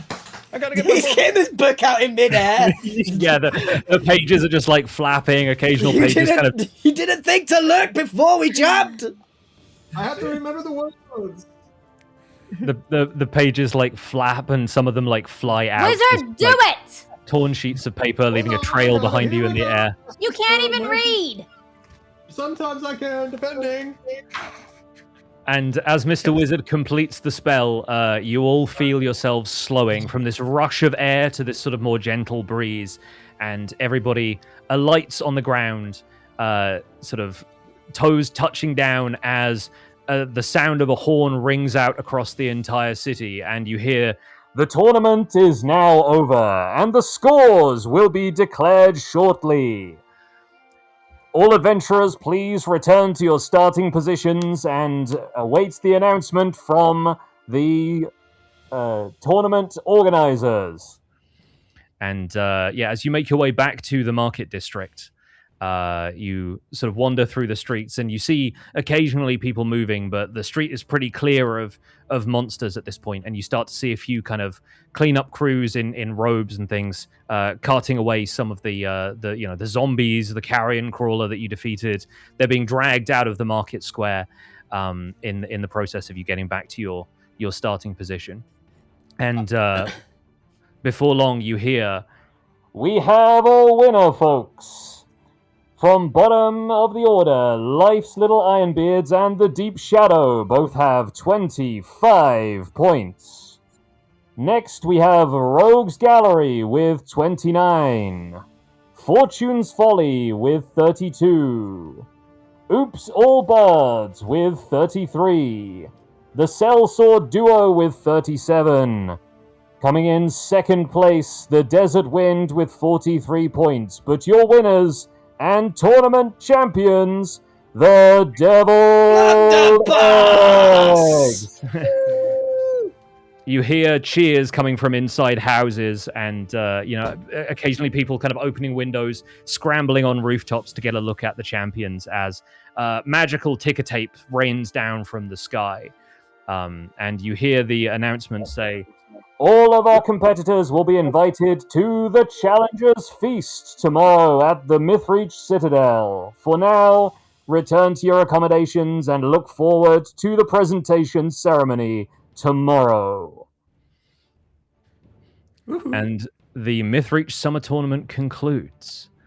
We will scroll down the music and return to something else. Should we also play some ads quickly now? Yeah, just out of curiosity, what's happened to the airship? The airship drifts off into the distance. I will pull out my bagpipes and play it away. No.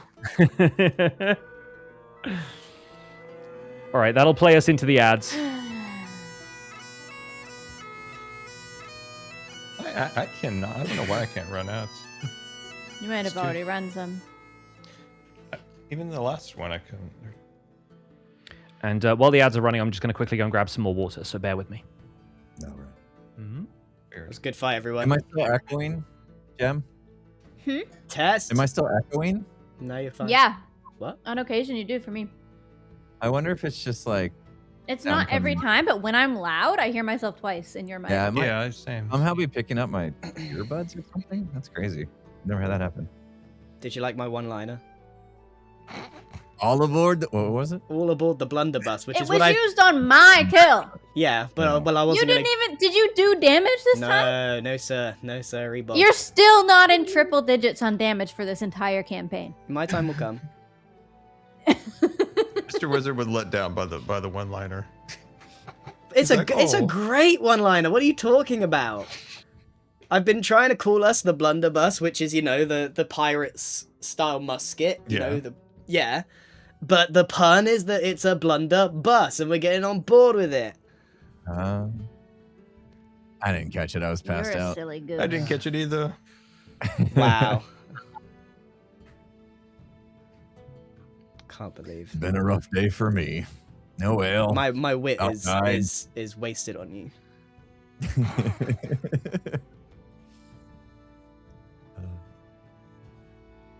I'm surprised we managed to kill the dragon. He went pretty easy on us, I think, with the health of it. Although Bro did go down again.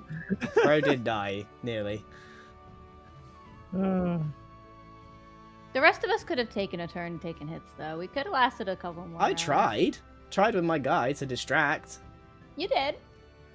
I can't take as much of a hit as Bro. None of us can. We're all glass. I want to throw that tiefling over the edge. I think you have the next most AC, Grian. Yeah. when it walked by me and swiped at me early on, like that did a number on me. That was toast that was after a that. lot. But the fire res finally came in handy. Yeah, I would have been out straight away if it wasn't for that. So would I. You both would have died. If I would've didn't just bless you. as well, that wouldn't have hurt. That would have hurt as well. Yeah. Could do for a rest though. I'm out of all my things. Yeah, me too. Yeah, I need to refresh. We need a rest. All right, I'm going to take us back to a different scene, which will hopefully be a little bit more forgiving on people's views. That was super cool though, Pix. Yeah. It was so cool. Thank you. Trying to pull out all the stops. The special effects budget has been matched by Scar's book, let me tell you. Yeah. Yeah. Got one up. His book Between and his his white lighting balance and trying its my- best. I think the white balance the rest of the time has been fighting the beard, and it's because the book covers the beard up, and then suddenly it's like, oh, what am I doing? And it's like this glow. Oh, incredible The work. magical spells Lighting within the book. department, our sound effects department, it's on point. Yeah. Yeah. The sound effects department is also providing the bagpipes, so we'll let them on. Yeah. The animation team, it's great. All right. Well, champions of the Mythreach tournament you are, and very, very well done. That dragon, just a peek behind the curtain here for those curious about the mechanics. The dragon is supposed to be a tough fight for adventurers who are of level 4. So the fact that you were able to take it down at level 3 is frankly no small feat. I think you should all be very, very proud of your efforts. Yeah, you are able to retire to your accommodations where Gus the horse is waiting for his evening feed, having been stabled at whatever the inn is that you're staying at in Mythreach alongside Kong the donkey. I just want people to know that I haven't forgotten about the animals. We just got into a very action-heavy arc all of a sudden, and I didn't want to think that I'd left your animal companions behind. Go up to the bar, put a fist on the desk, and just go. Get me 1 kilogram of mashed potato. Right you are, Mr. Blunder! And the innkeepers sound the same everywhere. There's tournament champion here, get him some mashed potatoes at once! And the crew gets to work fixing up a fine meal, which will no doubt be completely eclipsed by the hearty feast you are due to get at the Mythreach I'm gonna stock Citadel up on mashed tomorrow. potato before I go for the feast. Yeah, Max is carbo loading, and so as the group settles in, I think everybody buys you drinks and food and stuff. Like, anybody who's staying at the inn recognizes that these champions that they've been watching on these kind of projected screens throughout the city are, some of them have even watched the dragon fight sort of from a distance with little, those who've been able to afford a spyglass can be able to watch this sort of a little bit closer. And yeah, they've seen, feats of heroism above the skies of their city, and they're thrilled to have you under their roofs. I'm thrilled to finally get some ale. I'm drinking the finest wine that one of those rich spyglass people can afford Yes. to buy me. Yeah, they put down a bottle of wine on the table that's probably one of the most expensive drinks Rupi has had that wasn't stolen. I want to be leaning back with my feet up, just like you guys found me in the first episode. Despite dealing 0 damage, Max is laying back, eating mashed potato with a finger at a time, acting like he has just conquered the world. Oh, my delightful drink from a realm far away called the root of a beer. He pops open a little root beer and starts drinking it. Mr. Wizard has somehow brought his own root beer, and everyone is sort of baffled by this. The evening winds on with sort of carousing and the swapping of stories. And I think after a while, Sir Alwyn and Redmond managed to stumble their way into the same tavern that you guys are all staying at, and said, "We've been going door to door searching for you. Congratulations! I'd like to think that we did all right in the end. Managed to get 3rd place, which is not too terrible. Was it 3rd or 2nd, Redmond? Oh, I can't remember, Sir Alwyn." and that's me not keeping very good track of this. No, third place. Yeah, they managed it. Yeah, third place isn't bad. I think honestly, as long as we get a little work out of it, then that'll be it'll have been worth the struggles in the end. I sort of Third approach, place, I you approach just happen both to of be them here. and I'll shake their hands, both of them at the same time, then both playfully and lightly, just with both hands, each cheek, both of them at the same time.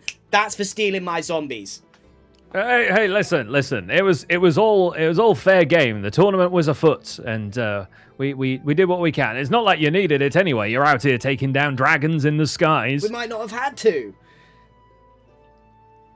I mean, looking at the leaderboard, it seems like 40 points was something that you could rest on your laurels for a little bit, eh? Yeah, well, it was easy. Did loads of Now, damage. what happened to that airship anyway, Brohini? Was it last I saw it was sailing over the walls? Oh, good. It can be gone. I didn't like being up there anyway. But yeah, we carved that thing up. It almost burnt down. It was a nightmare being up there, to be honest. Well, you certainly made your way down safely. Well, thanks to Mr. Wizzy over here. It was kind of awesome. Did a backflip off it. Oh, It was well, a that was. delightful backflip. I wish I'd had the chance to see it, but we were too busy mopping up the last of our creatures. But Redmond here was a decent combatant. I was surprised you know each other, but we happened to meet a couple of days before tourney and decided, well, we should make a go of it as fighting companions. Seems like you guys did well. Must have been all those moves you know and taught me. You guys know each other. Well, we just met casually, you know. I know a few people in these parts, and you know, Sir Alwyn's, you know, he's known around most of this land. He's you know, traveled and fought in various wars and the like. And You're a fighter like bro. I mean, we're all fighters after a fashion, are we not? Even those of us that have other talents. Sure, yeah.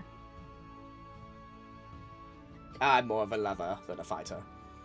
That's true. That's the first true thing he said so far. Well, congratulations on your victory, and I suspect we shall be seeing you at the Challengers Feast tomorrow. Yes. Have a good night, and he flips a gold coin to the bartender and says, "Have a drink on me. Cheers."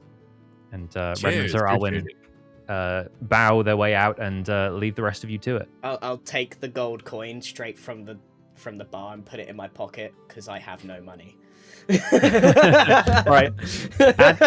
Add 1 gold to your possession. Goodness. You're buying me a drink later. No. You owe me. Why do you think I ordered 1 kilogram of mashed potato? This is gonna last me a week. Mr. Wizard doesn't trust those two. I'm gonna find Max with mashed potatoes in his pocket in a week from now. Mr. Wizard's just watching a quizzingly of those two as they leave because he doesn't trust them. Oh yeah, The two most trustworthy people that we've ever encountered, and you're suddenly suspicious of them. Forget the Fey Queen. Forget the tiefling that appeared from the fire. You're suspicious of 2 dudes that have been nothing but nice to us. Scar, if you want to, make an insight check for me. Already right there with you. Oh, man. We go to the games. Oh, we're gonna find out something. Oh shoot, overlay. Wait, where's the right overlay? Oh, what was it? I messed up my overlay. 17. 17. With a 17, you would guess that their intentions are pure. You've met some wheelers and dealers in your time. You definitely know the sort of rough and tumble streets and people who are likely to be scamming you or whatever, or just trying to get what they want. In this case, Mr. Wizard, you assess that they're on the level. They're just being sweet lads. I've always trusted them. I love both of them. Quite handy with the sword. Quite delightful. Changed your tune. He's so good with people, this wizard. Wait, so guys, do you think we're gonna get that key? Yeah, we're gonna go straight to the Fey King. I promised. Wait, hold on, Really? hold on. Did you guys hear what Torment said to me? Yeah. He also tried to steal Who my was dragon Roman? kill and my one line. He was going to say the same thing, and I know it. I was unconscious. Please inform Right. me. Bro, so my old mentor came on the ship and he said that the king and the queen, well, they both want the key because it gives you a lot of power. So we should be hesitant, I think, to give it to the king. We made a deal. We made a deal with the king. You don't have to stick to deals. I'm a man of my word. That's true. I am a man of my word. I will be delivering this key to the Fey King. He's been nothing but a delight to me since the moment we met. He gave him an axe that doesn't move. That's awesome. He gave bro an awesome axe. He gave me this leaf. I feel like I'm surrounded by... Could have told me what it was going to do. You guys don't think there's anything deeper going on? Nothing I'm going to try to get deeper. a spyglass from him. No. I think Oberon's okay by me. Wraith Queen sounds like the Batten. They both sound bad. Nah. We're good. We should get it. What would happen if we just kept the keys? I promised Oberon that I'd give him this key, and then we're both gonna march to the gods together. The duck said so. What did you think of Torment? I didn't like him. He was trying to steal my kill and my one-liner. It wasn't your kill. You didn't do any. You didn't even touch the dragon. No, but I used the one-liner. Everyone thought it was awesome. I'm gonna just close my eyes and pretend to be sleeping.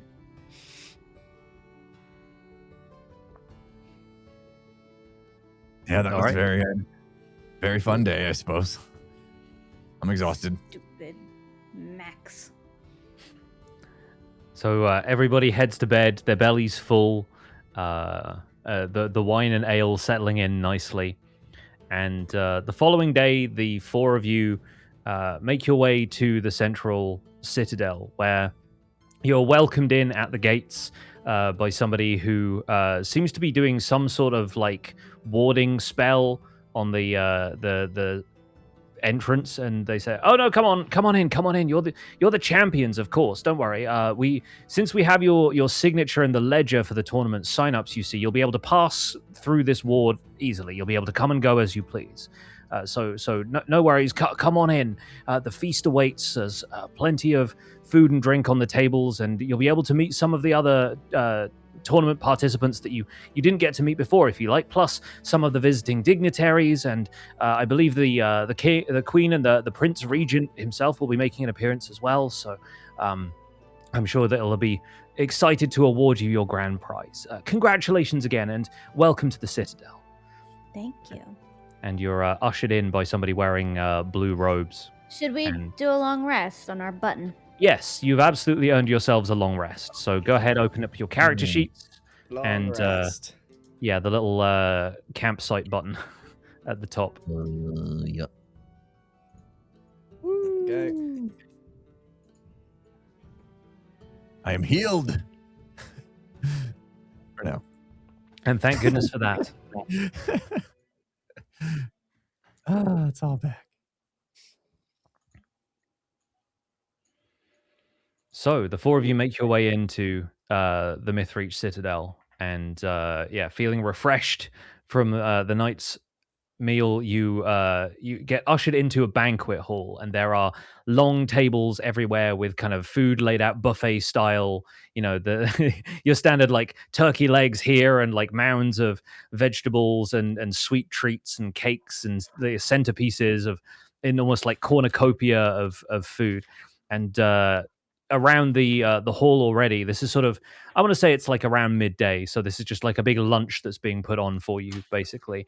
There are a ton of different people just moving around. There's some like serving staff who are laying out more food and stringing grapes out artfully, and vines and everything covering the tables. There are a few people that you recognize. You've seen Alwyn and Redmond among them already. And you see like a couple of the other groups that you got a glance at in the different alleyways as you were making your way around the town. There's a handful of bards who are already drinking the wine, whom you presume to be all bards. There are three proud-looking dragonborn warriors that have scimitars kind of sheathed like ceremonial weapons at their waists. There's a group of fairly surly-looking dwarves. There's a red-haired dwarf with a mixed band of folks who are dressed up almost like treasure hunters. They look like kind of the archetypal adventurers. And there are a handful of goblins. But the goblins are, surprisingly to Ruby, who's used to like the Dunderhill gang being a scruffy lot, they're dressed in much more formal-looking clothes, stuff that looks like it has some like older, almost like goblin heritage to it. And they seem quite well behaved as they sort of pick out some of the food at the various tables and stand around chatting to each other. There are a few other attendees, some of them humans. There's an orc in some fairly fine-looking robes. And yeah, people are coming and going through various doors as well. Can I be wearing my dress? Yes, I was going to ask this actually. How does everyone dress for the Challengers Feast? And Jem, I'm wearing my dress that I bought. It's all black and it's got a light blue sparkle to it, and it's got puffy sleeves, and it's like just below my knee, and it's so pretty. Do we Exciting. need to have these clothes? Not necessarily. We can say that, like, I think in some cases, Mr. Wizard has like clothes that are like a disguise or something already.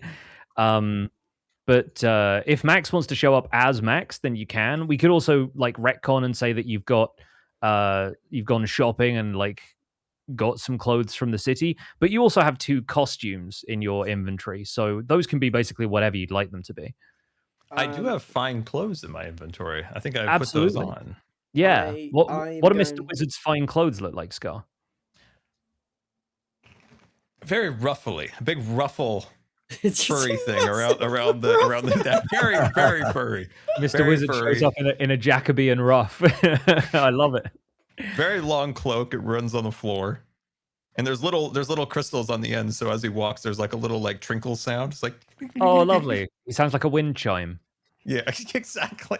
He's from Windendale. The wind chimes. Like, I like that. Yeah, that's lovely. Go ahead, Grian. You were planning on Max's. Yeah, so I've got these really ornate clothes, but they are full of sequins that resemble the color scheme of a mallard duck.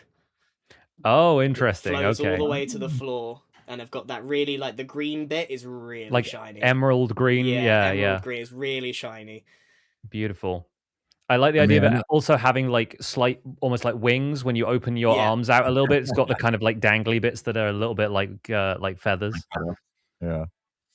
For me, I don't have any like dress clothes, but I have this giant like iron chain necklace with an emblem made of iron, kind of like as big as like Flavor Flav's clock hanging around my neck. That's an emblem of our keep. Nice. And so I'm wearing that proudly to represent back home the stronghold.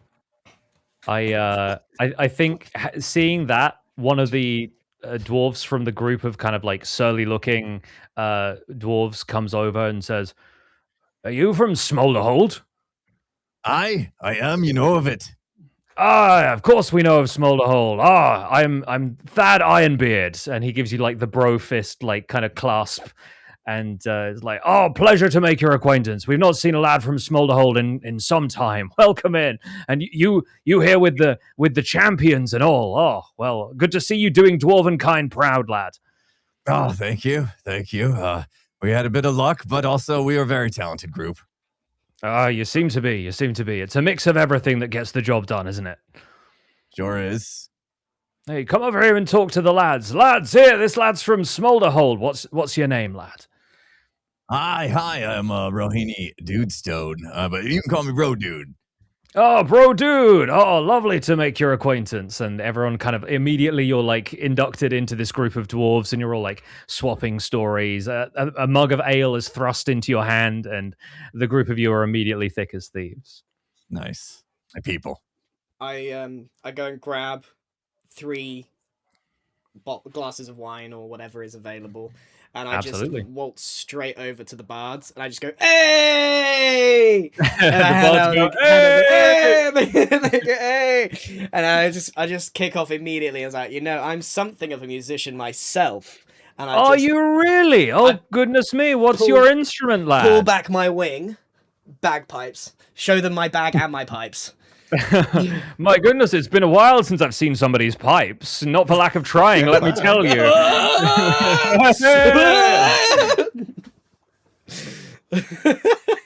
Yeah, Max immediately gets on like a house on fire with the bards, as we expected he would. Show me what you're packing. What are Mr. Wizard and Ruby up to? When I came in, I handed the ladder to the valets in the front. Still bringing the ladder with you? Why would you not leave it at the inn? That means he backflipped off the ship with the ladder on his back. Explains why you got the lowest score out of everybody. But yeah, the valets in the front, I just hand them the ladder and tell them to take care of it.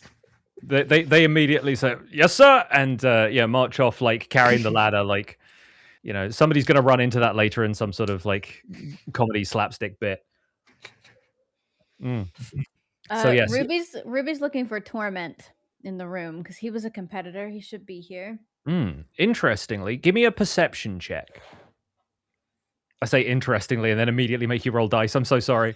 I was about to describe this and then be like, I rolled an 11. With an 11, you don't spot him here.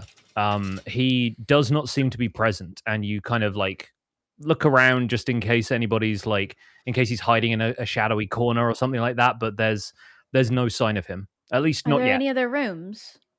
There seem to be people coming and going through various doors, and so it seems like they want to corral everybody who's part of the tournament in this like large kind of dining hall. But if you want to like sneak out into some other areas of the citadel, I will let you roll a stealth check if you want to try it.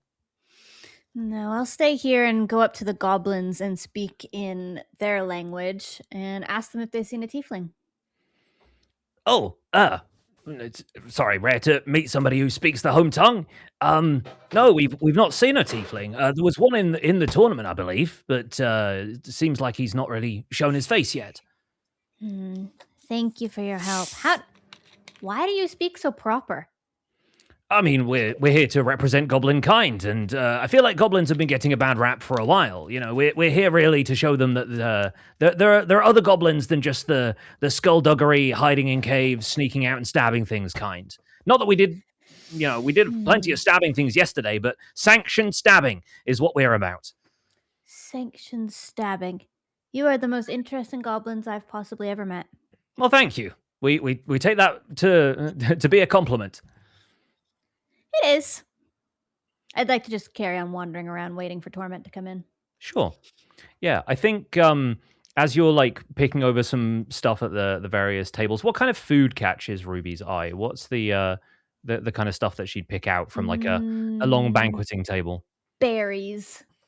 All right, yeah. There's Anything definitely like with berries. There's like a fruit bowl where there's kind of strawberries and blueberries and like a bunch of like, you know, vine fruit and stuff all kind of laid out. Some very delicately cut watermelon and things like that. And so you're kind of attending to a fruit platter. And a human, sort of probably about 6 foot, dark hair, sort of walks up to you and says, "Excuse me, would you be one of the deviled eggs?" Yes, that's right. We're the champions, and I'd like to take a really big bow. And he bows in return and says, "Well, the pleasure is mine, Lord Dane of Umber." And Lord. He sort of extends his hand to you to give you a handshake. Nice to meet you, Lord. A pleasure. Very well done in the tournament, and I have to say you've quite some skills. I wonder where you acquired all of this knowledge of how to get around the streets and deal with these rough and tumble sorts. Oh, well, I was raised on the streets, so I know a lot about a dagger and stuff. But we don't have to get into it. I mean, I was trained, like everybody. Everybody's trained. Seems like you had a good trainer then, and I shall leave you to your feast. But enjoy yourself. And he winks and walks off. Me and the bards are now throwing food into each other's mouths. Yeah, there's like and we're grapes and things. We're going steadily bigger on the food as well. So it started with like grapes and things like that, and now we're throwing full chicken legs.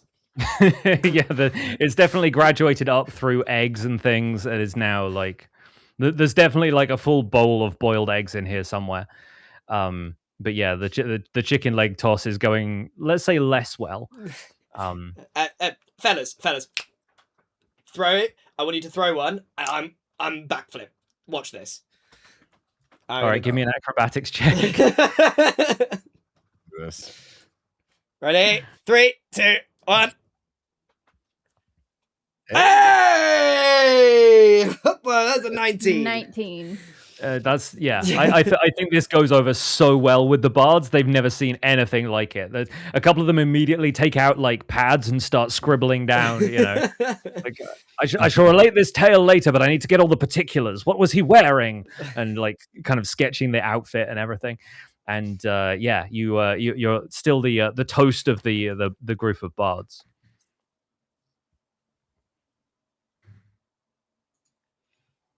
And what is Mr. Wizard up to amid all of this revelry? Mr. Wizard senses an elf. And if you don't know, Mr. Wizard has a little thing with the elves about flicking their ears. So Mr. Wizard sneaks over. Of course I didn't know that. Why would I know that? Runs off. He brought this up in like episode 1 or Did 0 or something. Yes. So now he's playing cat and mouse of the elves, trying to chase him after he flicked one of their ears. Okay, cool. Let me see if I can make you roll something for that. Hang on. I think honestly, to get away from one of these more like acrobatic elves, that's probably going to be an athletics check, unless you want to use stealth to try and hide.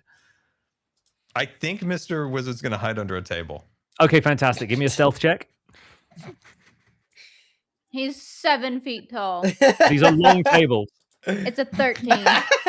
Okay.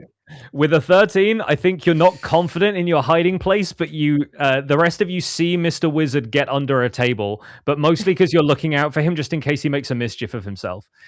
And as it is right now, he's hiding under the table, and this elf from one of the other tournament teams is kind of looking around like, he's so tall. Where could he hide? I assume you just see a little bit of rough. Just This is like blending in with the table. Might just be hovering up, like a few inches off the ground, going like this. Yeah, I'm under the table.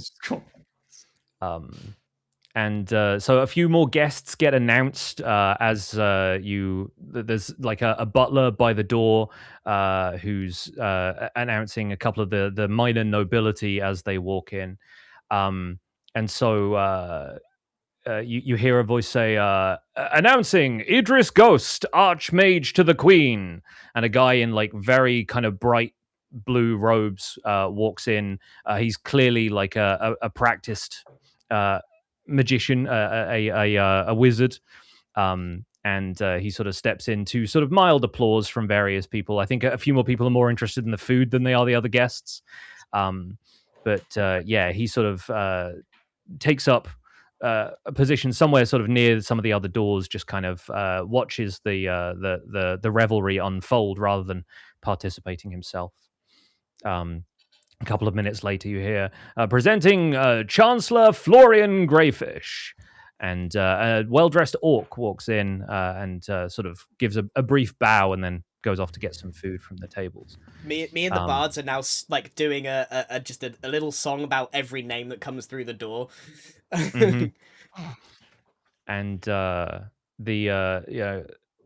couple of minutes later, you hear announcing from the Merchants Guild of Dunderhill, Abram Van Zant, and a tall nobleman walks in, hand in hand with a young tiefling around Ruby's age, wearing a beautiful yellow dress.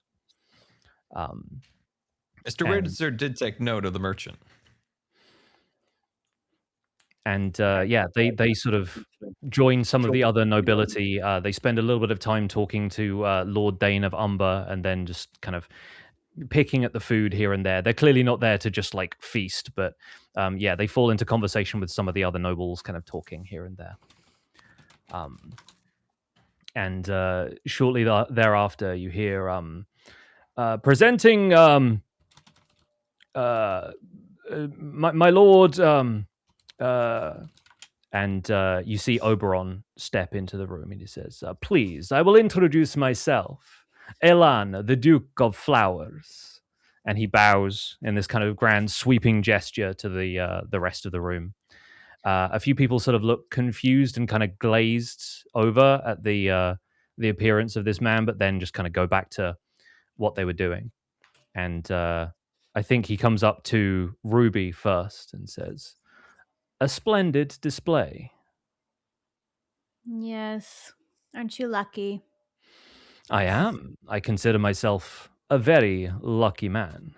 And you should consider yourself lucky too, for you have won the tournament. Even without my help, I see your friend did not even use the favor I offered him. I'm shaking it in the air like this. And now he seems content to flaunt it in front of me in public. I think he's drunk. Don't mind him. Are we not all drunk on our success?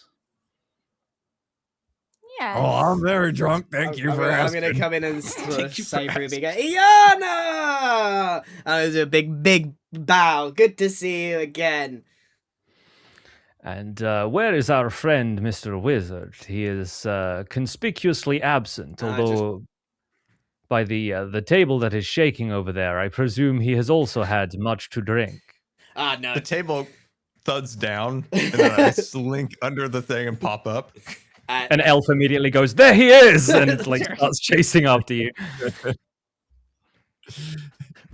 He's running around the bar. So, my friends, the deviled eggs, I believe it was. Blunderbuss. Congratulations. Deviled And- eggs. I see there is some disagreement about the name. It is no longer important. You have It matters to me. What do you think is a better name? Give me a persuasion check, Max. I really I like. counter it with my persuasion. I really like the faking. I really want him to like me. Perception. Persuasion. Persuasion. Oh shoot! Which one did I just do? Perception. My bad. Okay, yeah. Sorry. Give me a persuasion. Persuasion.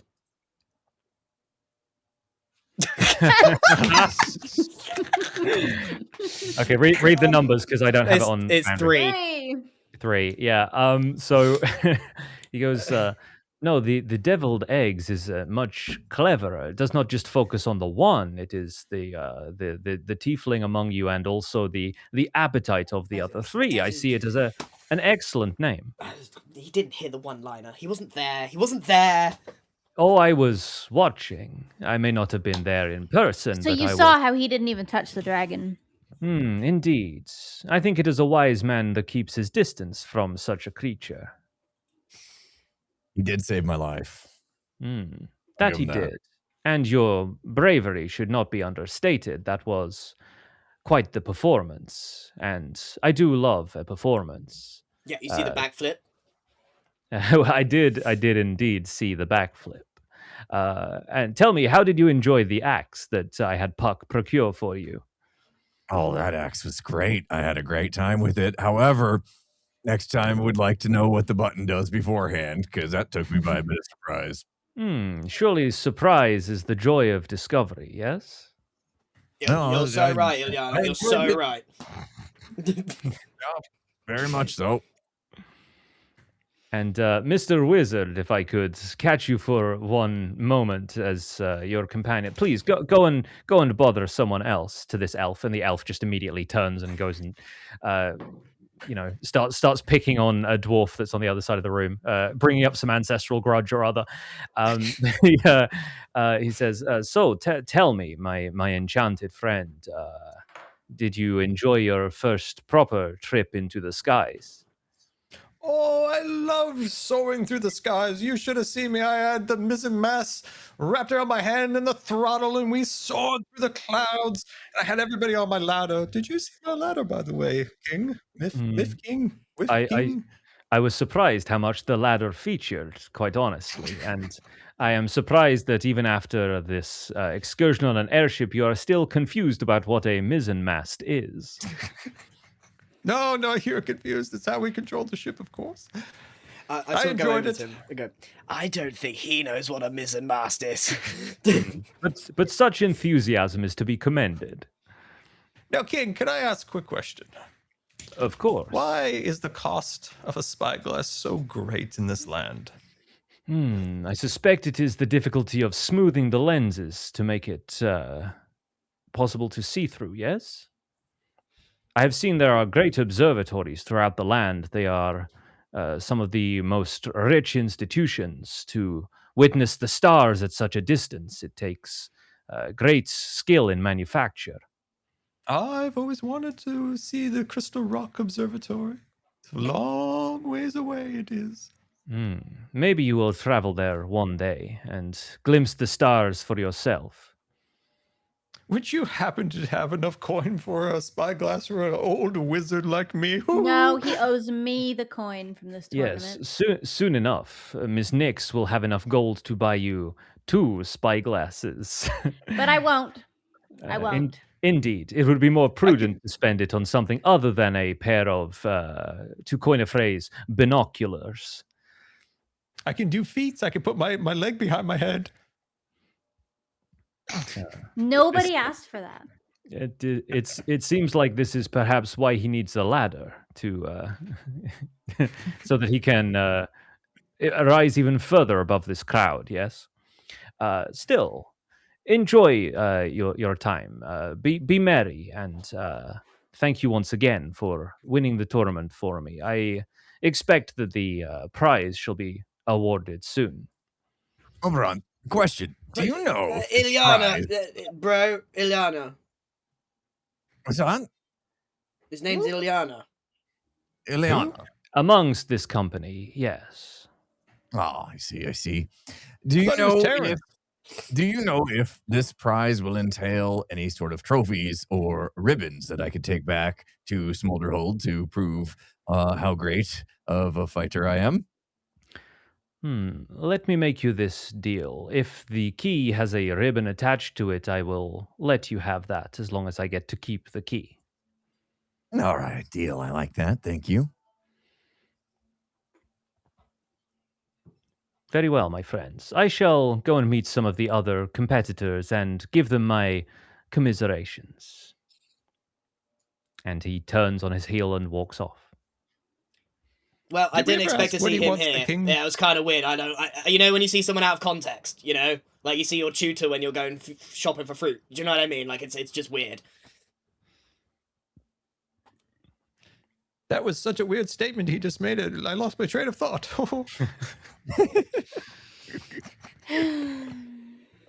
want to say. I remember. Do we ever ask ourselves what he wants the key for?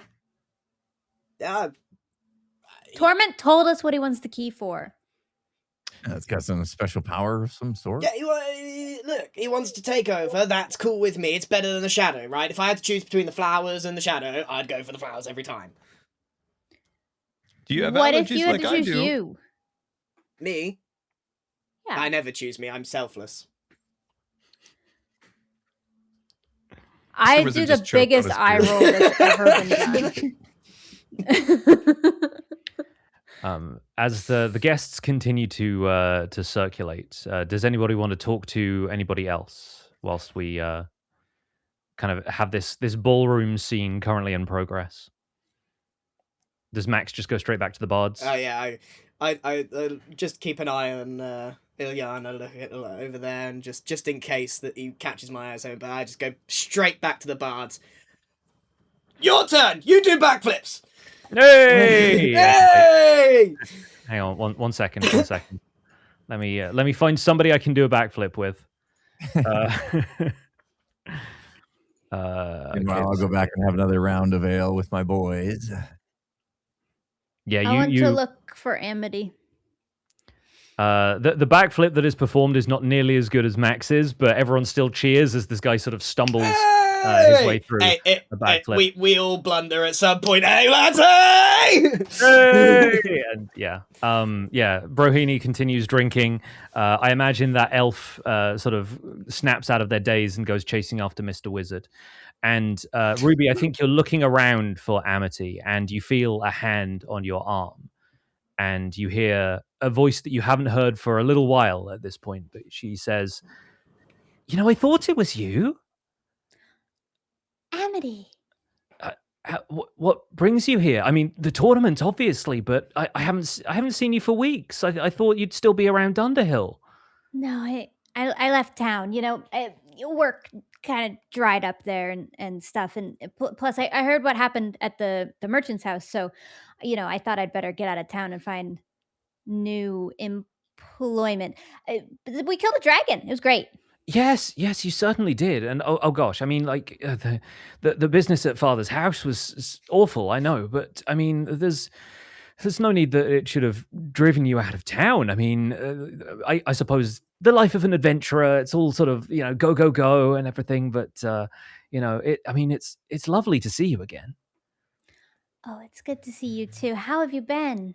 Oh, I've been well, I suppose, mostly reading. I don't tend to get up to a whole lot. Father is still traveling for all of this business and everything, but I'm glad he brought me here to see the tournament. I mean, we were up on the balconies watching the dragons circle over the city, and I thought, who's going to take that down? And as soon as we saw your team on the illusions that they were projecting into the sky, I thought, that can't be Ruby, surely. But as soon as you walked in the door, I recognized your face.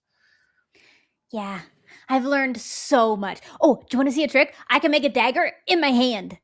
What? Just form one of my psychic blades. Sure. It kind of shimmers in the air in front of you. And she goes, oh my goodness, that's really quite special. Isn't it cool? It is, but how did you learn to do that? I don't know.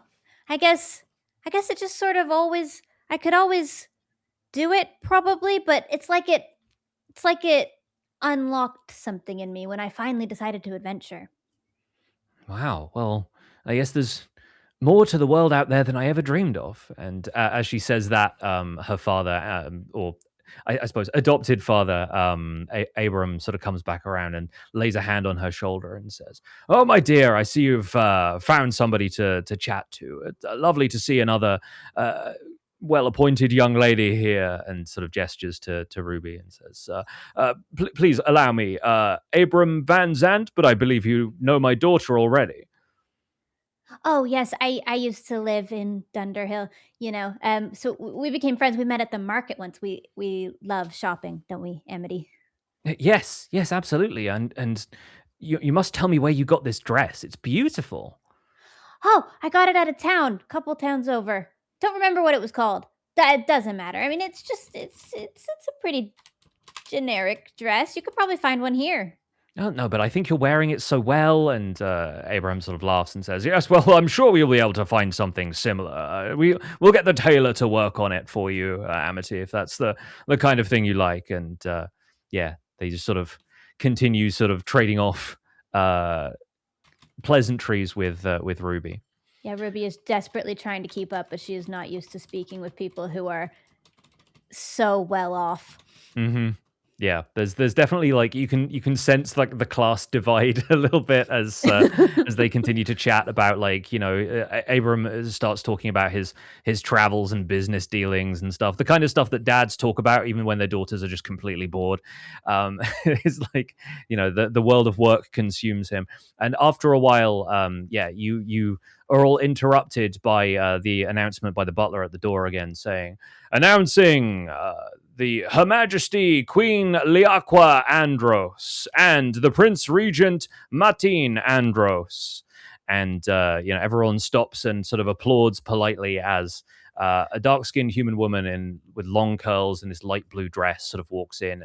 And she is immediately kind of like you know, the room seems to revolve around her all of a sudden. She's got this sort of immediate regal presence, and the man sort of walking arm in arm with her is another human, sort of long dark hair, dressed in very formal robes, and he sort of waves gently to the assembled crowd.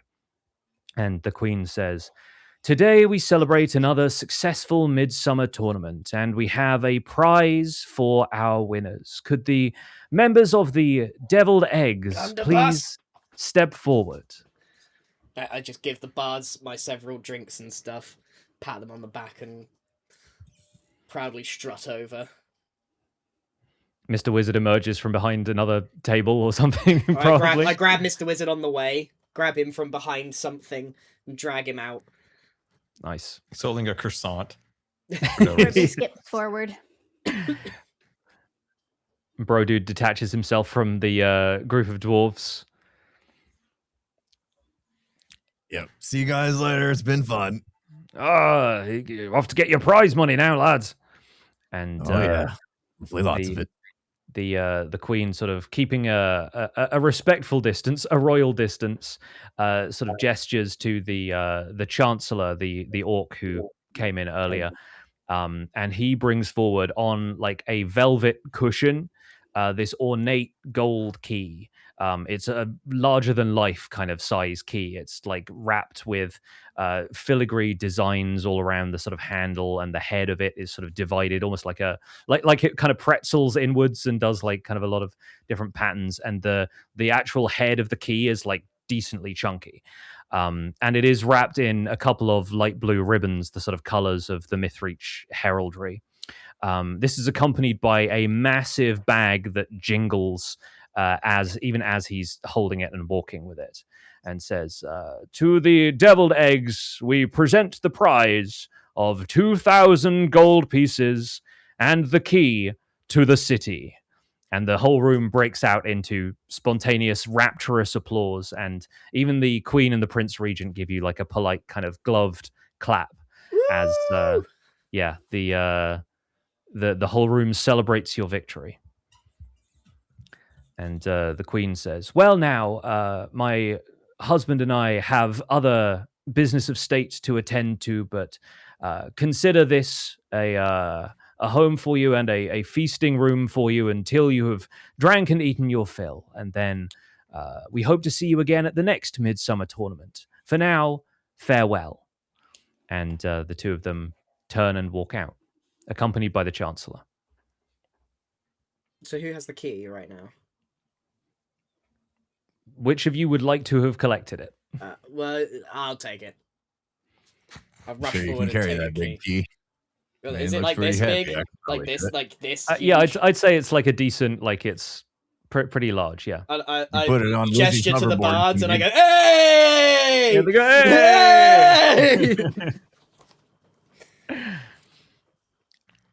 Hey!" Does Ruby collect the gold?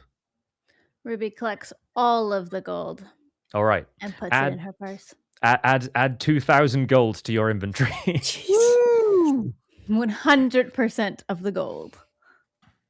I like that part about it, getting all the food and drink we'd want. My pockets got so much heavier. Yes. You didn't carry that much gold. 2,000 gold. It's just 2,000 gold's a bulging. lot of coin. It That's weighs a a lot.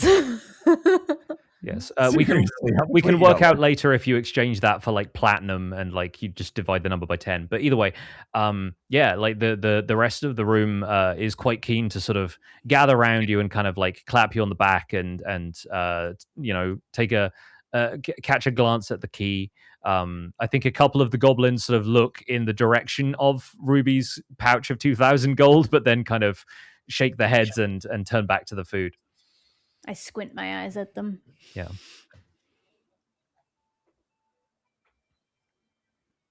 Well, think, I better go give bros- this to Ilyana. Wait! Wait. Max, Hey, what's the matter? we can't just hand over our prize. We have to think about this. What's there to think about? I made a deal with the He's guy. an evil king. He's clearly an evil I am king. yet to see any evidence that the man is evil. Bad vibes. I'll tell you what's evil. that little tiefling that turned up and took my kill, or tried to. I agree. Yeah. He should have been yeeted off the airship. Yeah, listen to Terry. He knows what he speaks. Where are you holding the key? I'm now, like, I was hoiked on my back so I could, like, just bring it over to Ileana. Could I sleight of hand him and switch it for the spoon with an M on it that I have? Absolutely not. It's massive. As Max turns, we'll let you roll sleight of hand, but you're going to be rolling it with disadvantage because he seems to have quite a grip and a fixation on the key right now. I just want to try. Yeah. I just feel absolutely. like Ruby would try. I will definitely let you try. Disadvantage. 7, 15. 15. Yeah, even a 15, I think, doesn't quite do it. Like, what's Max? What's your perception score? Yeah, you've got a +4. So your passive perception is like 14 already. So I think with that and the fact that you're like, yeah, you're clearly kind of holding on to it. Yeah.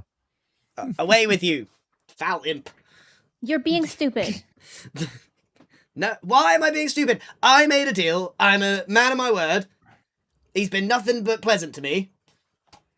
Fine, but if you're gonna do this and it backfires on us, I get to say I told you so. Well, we can't be having that. That's the deal. What are you That's worried what's gonna about here? happen. What are you worried about? Because I'm worried he's gonna take over the world. Oh yeah, what about the Wraith Queen? I'm not gonna give it to her either. What are you gonna do with it? It's a giant key.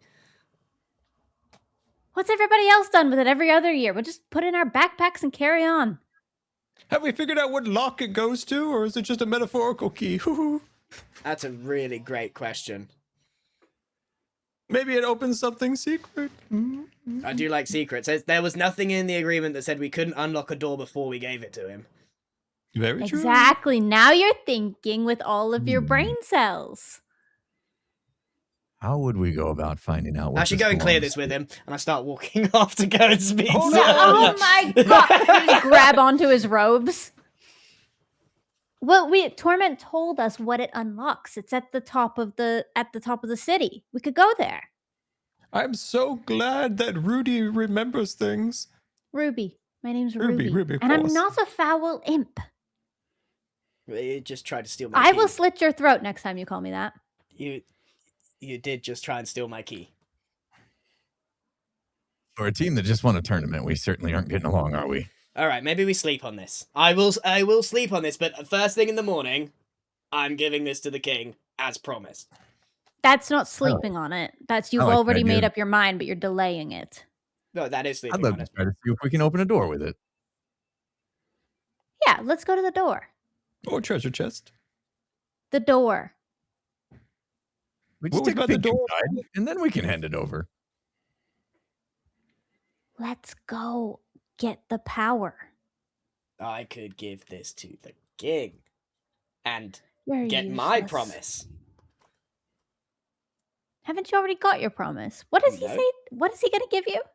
It's not important, but I do need to give him this key. If it's not important, then why do you need to do it? It's duck things. You'll understand if you were into ducks, but you're not. Well, surely I we once can had a do more. duck pet. His name was Larry. I know, Larry. He's a good guy. Was. What do we say, team? Try to go see if we can figure out what door this opens, and then after we find out, then we give it up. You hear a voice say, "Yes, what do we say, team?" And Oberon sort of like leans over Ruby's shoulders and says, I believe there was the matter of opening a door of some kind. Yeah, well, we just wondered what this opened, Ileana. I mean, I was all for giving it up straight away, but we just, curiosity, wanted to see what I mean, it's a giant key, for Pete's sake. Yes, well, if you would like to see what it opens, you have simply to follow me. And he walks off in the direction of one of the doors that leads out of this room. I immediately I start have a walking with the key over my horrible head. feeling. I immediately start following with the key over my head. And I'm still kind of punch drunk, so I'm just like, we're off to open the door, the magical door of Oz.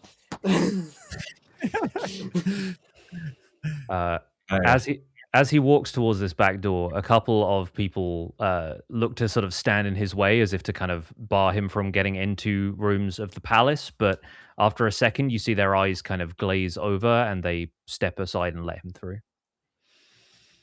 Max, the vibes are off. The vibes are off. I've gone. I'm out. I've left. I've gone through the door. We're following, right? We're following. I feel like They weren't Max is prepared to hooked, line, handle and him sinker with their the way. allergy king. If you're so worried, ask him what he wants.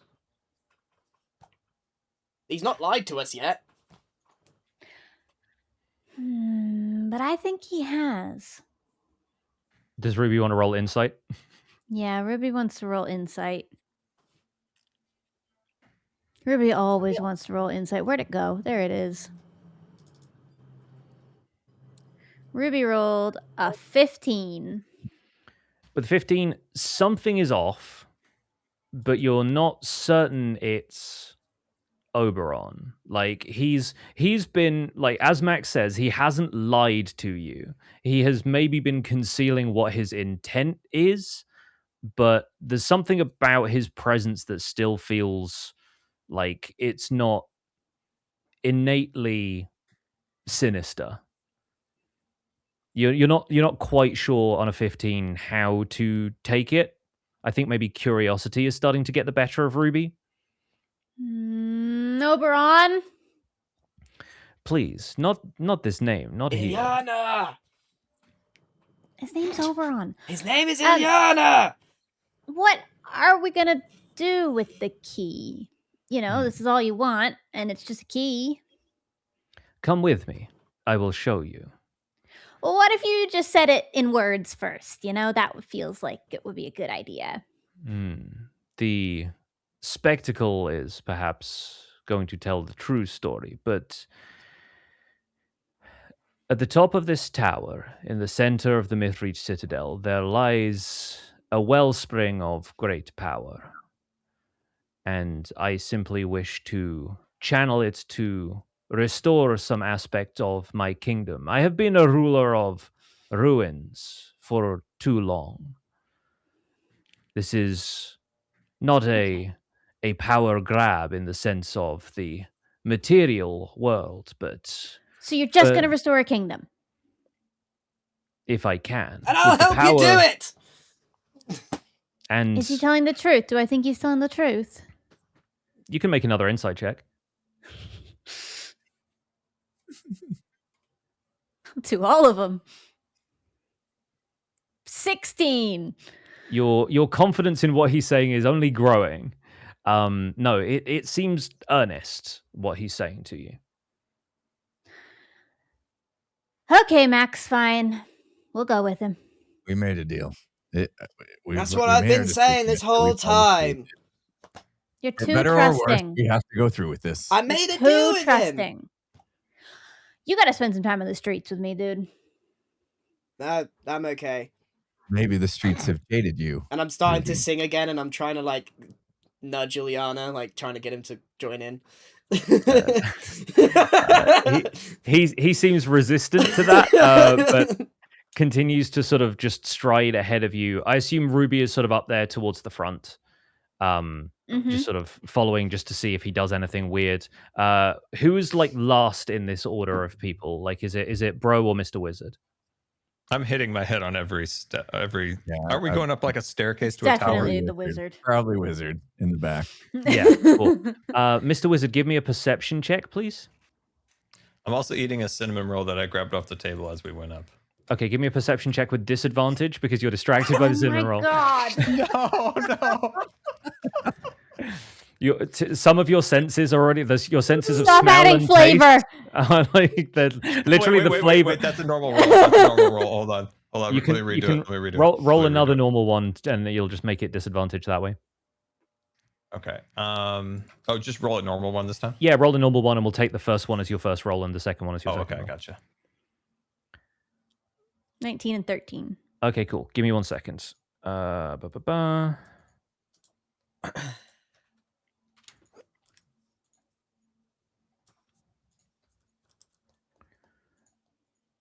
One second. Go. Okay. Cool. Yeah, the cinnamon roll is real tasty, and you notice that like this tower that you basically arrive at like the foot of a spiral staircase that leads you further up into the Mithreach Citadel, and at one point you kind of like you cross a bridge, and then there's another spiral staircase that leads up, and you're sort of making your way in almost by labyrinthine paths to the center of the Mithreach Citadel, where the tallest tower is. And it's all somehow, it feels like it's formed from like a single piece of marble, but you have absolutely no idea how that would be possible. But you can't see like the joins in any of the architecture or anything. Like it seems like it's just been carved from the same piece of rock, or I don't know, perhaps magically formed, but you don't know of a great deal of magical stonemasons. So yeah, there's something about this place that feels uncanny to Mr. Wizard in a way that you can't quite put your finger on with that check. But this leads up, this final spiral staircase leads up to a chamber that feels wider than the towers of Mithreach would really allow. But as you step into this place, there is this sense of like the proportions changing, your perception changing with them. The room seems to bend and stretch, and its proportions warp with the sheer magical force at its center, because this room is like an oyster with a pearl at its middle, and it contains this central object that is simultaneously a ball of light and a perfectly faceted crystal and a doorway to somewhere else entirely. Oberon walks out across the floor, and he seems to suddenly get further away from you, but as you follow, he seems to sort of, there's almost like this rubber banding effect of him getting closer to you again. Mr. Wizard's very excited about the crystal. Do you want to roll me an Arcana skill check and see if you can figure out what this thing is? Arcana and normal roll? Normal roll, yeah. Ooh, 26. 26 total. Oh my goodness. So as best Mr. Wizard can tell, you have never seen anything like this in your life. But suddenly the yeah, the glow that Mr. Wizard is currently bathed in looks exactly like this. I think you're even like your long strides are kind of taking you a little further into the room, even though you're sort of catching up to everybody. And this is a node of power of some kind, of a kind that, you know, you would barely believe existed, but for the fact that it is sitting in front of you now, sort of pulsing with this incredible, like pearlescent blue-white light. And Oberon says, "You see, this is the heart of the city.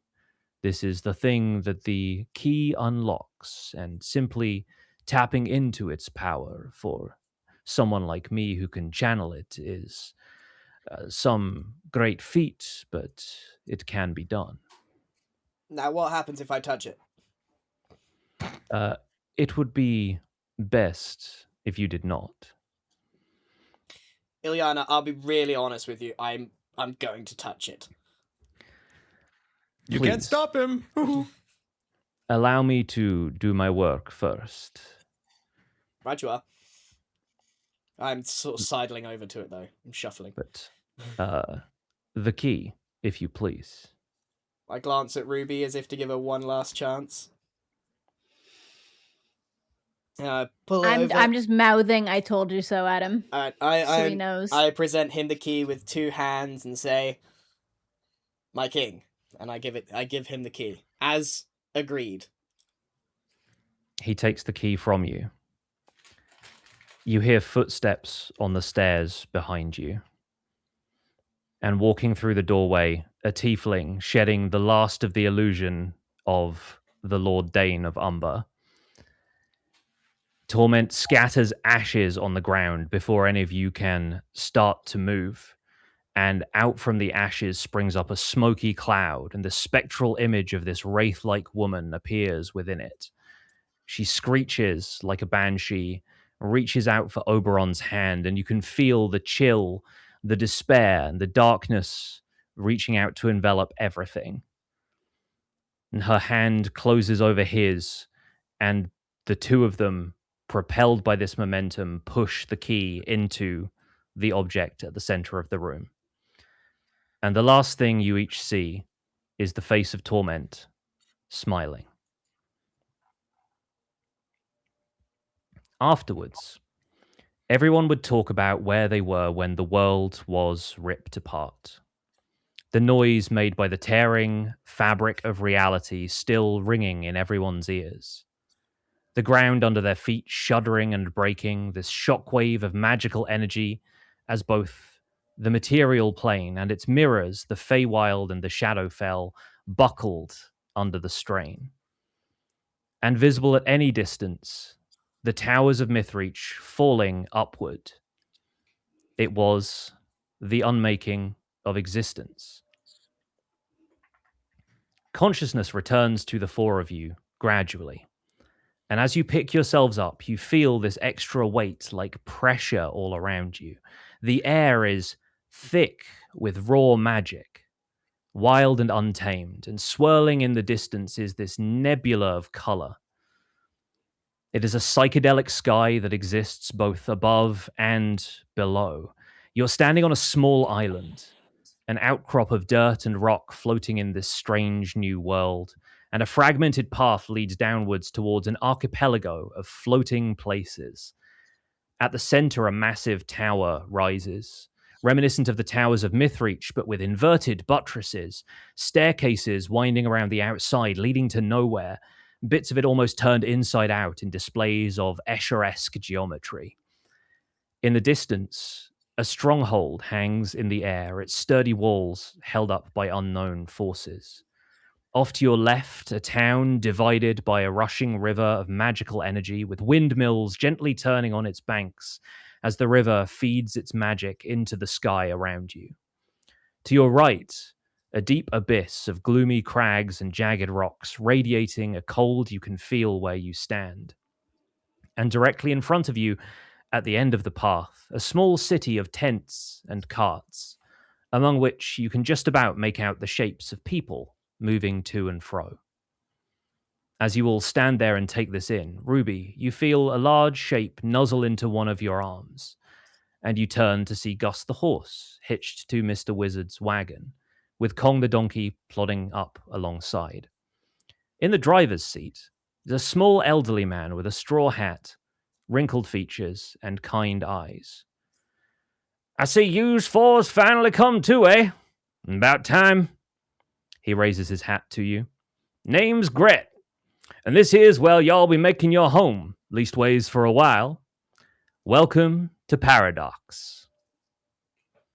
And we'll see you next time for Session 7. Ooh-wee. And the ladder was sitting next to the old man in the driver's seat. The ladder is probably in the cart somewhere. Don't tell me how it got there, but it got there. Very What cool. the heck did you get us into, Max? Very cool. Hey! It was your guy. They both got their wish or whatever and tore the world in two. It was your guy. No, my guy was trying to do the right thing, and the Wraith was trying to do the bad It was your thing. guy. She hijacked the key. I don't think you understood what happened. Pretty sure. I think I may have missed it. I like the idea of that just being immediately the argument, and it fades out as we sort of pan out across this new and vibrant and strange landscape that you find yourselves in. And yeah, that's where we're going to leave this session for today. Thank you so much for playing. What an episode! What a You session. played an absolute blinder of a fight, let me tell you. And yeah, I honestly, I have been looking forward to this since Session 1, in which Scar said, "I used to drive wagons in the western regions of Paradox." And I'm like, how can I make that a thing? And so here we are at the beginning of what will be the arc of you guys' characters at level 4. And the exciting thing about leveling up to level 4, your spellcasters are going to get new spells, and people are going to get a couple of new things to play around with. One of your ability scores is going to level up. You have the option, I think you actually have the option of assigning 2 points to your abilities. So anything that is an odd number, if you add 1 to it, it can become an even number, and that takes it up to the next modifier, basically like a +3 or a +4 or whatever. So you'll get to distribute some stat points, basically. And it is at this stage that I will say, if there's anything you don't like about your character's abilities, like Grian's been complaining about halfling luck for a little bit, I think something about the magic of this place is going to allow you to change that and maybe warp reality a little bit to suit your preferences. So if there's any abilities that you're like, actually, I wish I'd chosen the other one, we can maybe look at swapping those out a little bit later. Nice. That'll be fun. Okay. Well, that was awesome. I think let's do a little stars and wishes, shall we, friends? Let's close things out here and see what people are looking forward to. And yeah, I want to give my star first this time around. I think the star this time goes to Ruby for prodding at all of the mysterious stuff in the story and like clinging on and not letting go. I love a plot hound in any game that I run, and I think Jem has been doing a spectacular job of suspecting people and, you know, rolling insight checks when you need to. And I absolutely love people who start to question the events that are going on around them. Yeah, my wish for next time, I think I already have it because I've got you guys to this point in the story. So I'm looking forward to you exploring Paradox, and we're basically beginning the final arc of the story, really, because what I imagine happens is we get a few sessions in at level 4, and then once you level up to level 5, we'll do like a big finale, and that will be it for the story we want to tell here. So expect maybe 4 or 5 more sessions, and then I think we will call this campaign concluded. That's the fingers crossed, anyway. Awesome. All right, let's have everyone roll initiative to see who wants to go first. Let me add everybody to the encounter tracker real quick, if I can do that. If Scar wasn't eating a cinnamon roll, Yes. would things have gone differently? Great question. Okay, everyone should be able Even if he to. perceived it, he would have had to convince Blunder, and Blunder was unconvincible. Yeah, Max was like. What can I say? I stay true to my character. Absolutely, yeah, and I think that's commendable. That's definitely a good trait to have in these things. Playing to type, playing to character.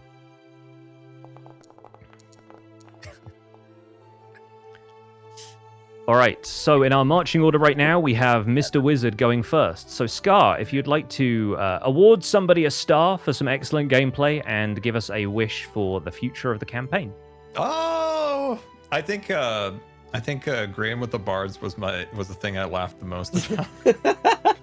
He's just like became like one of the boys over in the corners. Like every once in a while it'd be like, and then we all went yeah, which was quite funny. Let's see. So that was very funny. I enjoyed that. And for a wish, I think I want to continue to world build out my character a bit more. Mm-hmm. I have quite a bit in my head of what he's done, how he got to his point. So I'd like to do a bit more of that, I think. Love that. Send me as many ideas as you can get down on paper, because I don't know if you caught it in the description of the area at the end, but each of the 4 regions we're going to be exploring as you're in Paradox is going to be tied more to character backstory. We're sort of revisiting some of the ideas, like the dreams that we had in the episode with the nightmare.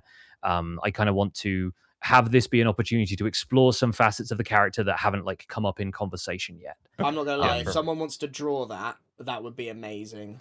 And I was honestly hoping to like commission an artist to do like some kind of map for this so that you guys can see everything that's out there. So yeah, keep your eyes peeled. We'll see what we can come up with. That's yeah, so Scar, Grian with the bards, and you want more world building for Mr. Wizard's character. Love that. Because there's a reason why Mr. Wizard didn't go to some kind of school of magic. There's a reason. And he just became a man on the streets. A man of the road. A road man, if you will. Man of mystery. An intrigue. Yes, an international man of mystery. An interdimensional man of mystery, if anything, from what we've heard. Jem, give us a star and a wish.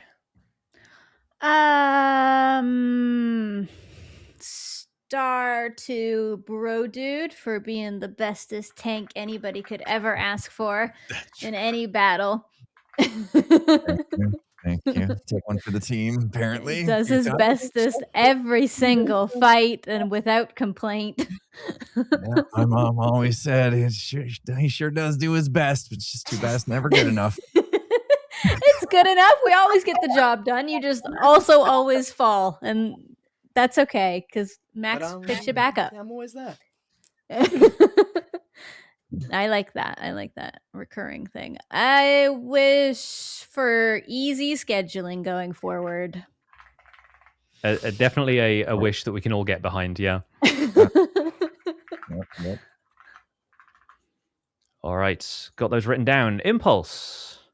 I'll give my star to Bro Dude's best bro dude, Max, who's always keeping me alive.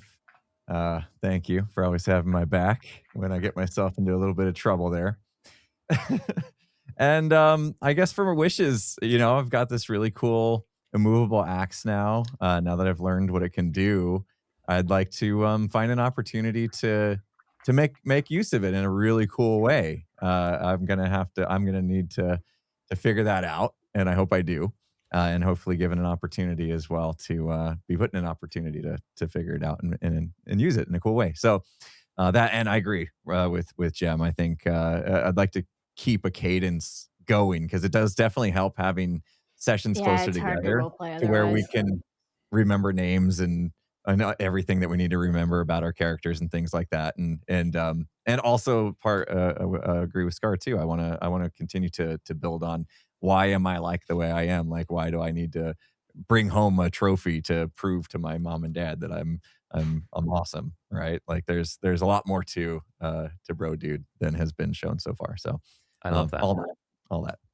I'm looking forward to learning more about each of our characters, and yeah, Bro Dude has hidden depths that we have yet to fathom. All right, Grian, give us a star and a wish, and then we can wrap this one up. My star goes to Scar. Through no pre-planning whatsoever, he manages to make his book look like he's actually casting a spell through insane white balance, and it gets me every time. Somehow, the little actions in real life really add to his character, and I love it. It's amazing. That was funny. It is wild what that does when you pulled that book up. It's so cool. It does look like magic's happening. It does look like magic's happening. Wishes. Ooh. I wish for less technical issues with the cameras. Yeah, that was going to be my other star. I was just going to award everyone a general star for like bearing with the technical issues because I will try and make the maps slightly less complex. I sort of pulled back ambition in one direction and I immediately escalated it in another. I don't know if that was what did it. It seemed to not matter because when I refreshed, it was working for a bit and then it wasn't working a bit for Gem during the latter half. It just seems to be pot luck whether it's going. Yeah, but there's nothing we can really do apart from just, like I said, wish that it doesn't happen again. Mm-hmm. Yeah. Anything you want to see in the campaign moving forward, though? Anything that you're looking forward to from this next arc? I don't know if this really counts as a wish, but I'm really bringing Max out more in the group as he clearly feels more comfortable. He is becoming more Max in front of them and just generally more ill-fated confidence, which is getting his party in trouble. He might need humbling at some point. Maybe I wish for a bit of humbling. Love that. A bit of humbling for Max. Yeah. No, I like the fact that Max is clearly the kind of person who, like, will tease their friends like relentlessly if need be, because like that's how he's friends with them. Yeah. But I think it's going to be fun to see ways in which our characters can be put emotionally off balance in the next little arc, because like I said, we're going to try and dive into a little bit more backstory for folks. All right. If everyone's happy with that, we're going to wrap up the session there and break off into our chats and probably wrap up stream. Any final words before we depart? That was amazing. That was really great. Good job, everybody. Yeah, very, very cool. Big Sumo blowout. GG, we remembered how to roleplay. Yeah. All right. Thank you all for playing. We'll see you again soon. Let's end the collab and I'll talk to my chat for a little bit. All right, Awesome. see you all Good. soon. Thanks, I'll see you Pigs. later. Thanks, Bye. everyone. Bye. Bye-bye. There we That's it, everyone. That's it. I am as we do each session, I'm learning more and more like what Max would do, and this session really drove home to me like the conviction that Max has that he will 100% follow through if he's given someone his word, he will not back down on that. Like he felt like he made like a deal and he has to keep it even if people are telling him it's not a good idea. So yeah, it's just it's cool. It's cool where we landed. Actually, I don't really know what Paradox is or where we're going, but it seems kind of awesome. Yeah, I'm figuring it out. Would you like to guest star on Dungeon Delivery? Maybe.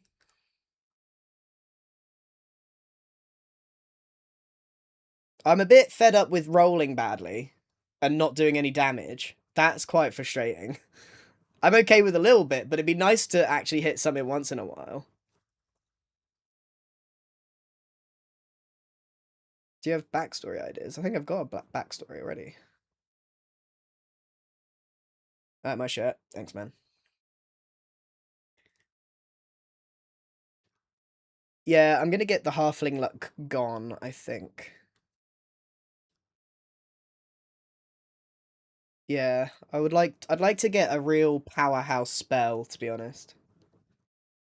Yeah. Mumbo's been a great comfort. Yeah, it was a really, really good session. I'm not drawing a mustache on him. He's gonna find this weird, though. Mumbo.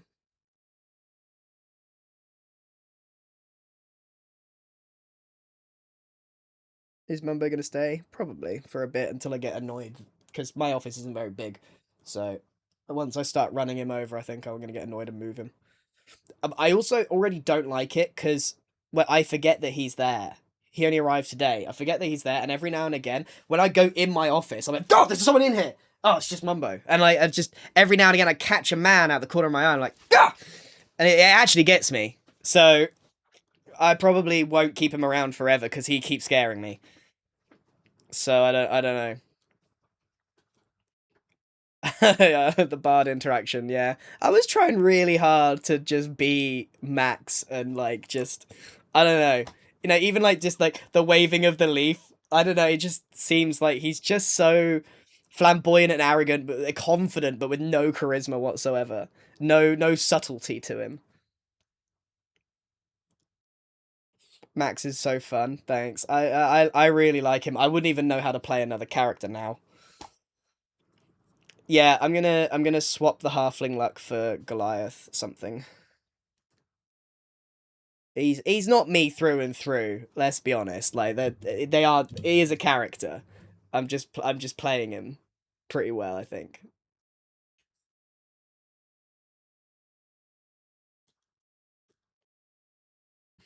Yeah.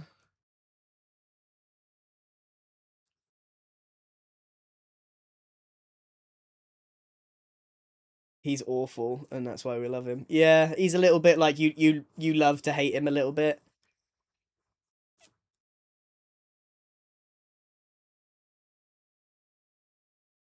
He's really foolish.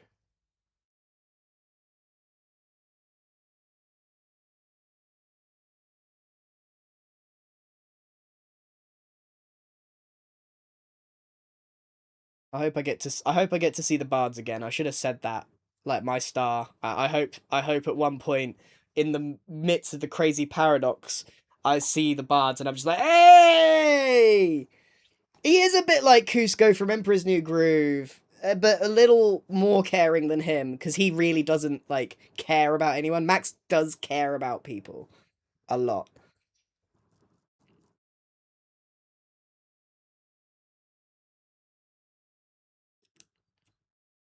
Right. I think it's been long enough. I need to get this uploaded, so I better go. Whew, this has been super fun. Yeah, Max does care too much. Let's see if I'm following anybody that could be raided. Do you guys mind going to Fruitberries, my guy? Because he is awesome. You'll see some crazy PvP stuff if you stick around long enough. Just be super nice. Give him half an hour of your time. All right. Thank you very much for watching, everyone. Super appreciate you. Bye-bye. You sneak. Was I not You helping slap. you? No. All right. Low key. Wait, where are the signs on this thing? Which wall are the signs aligned to? I don't know. That's a good question. I'm quickly just gonna go like fall back down it again.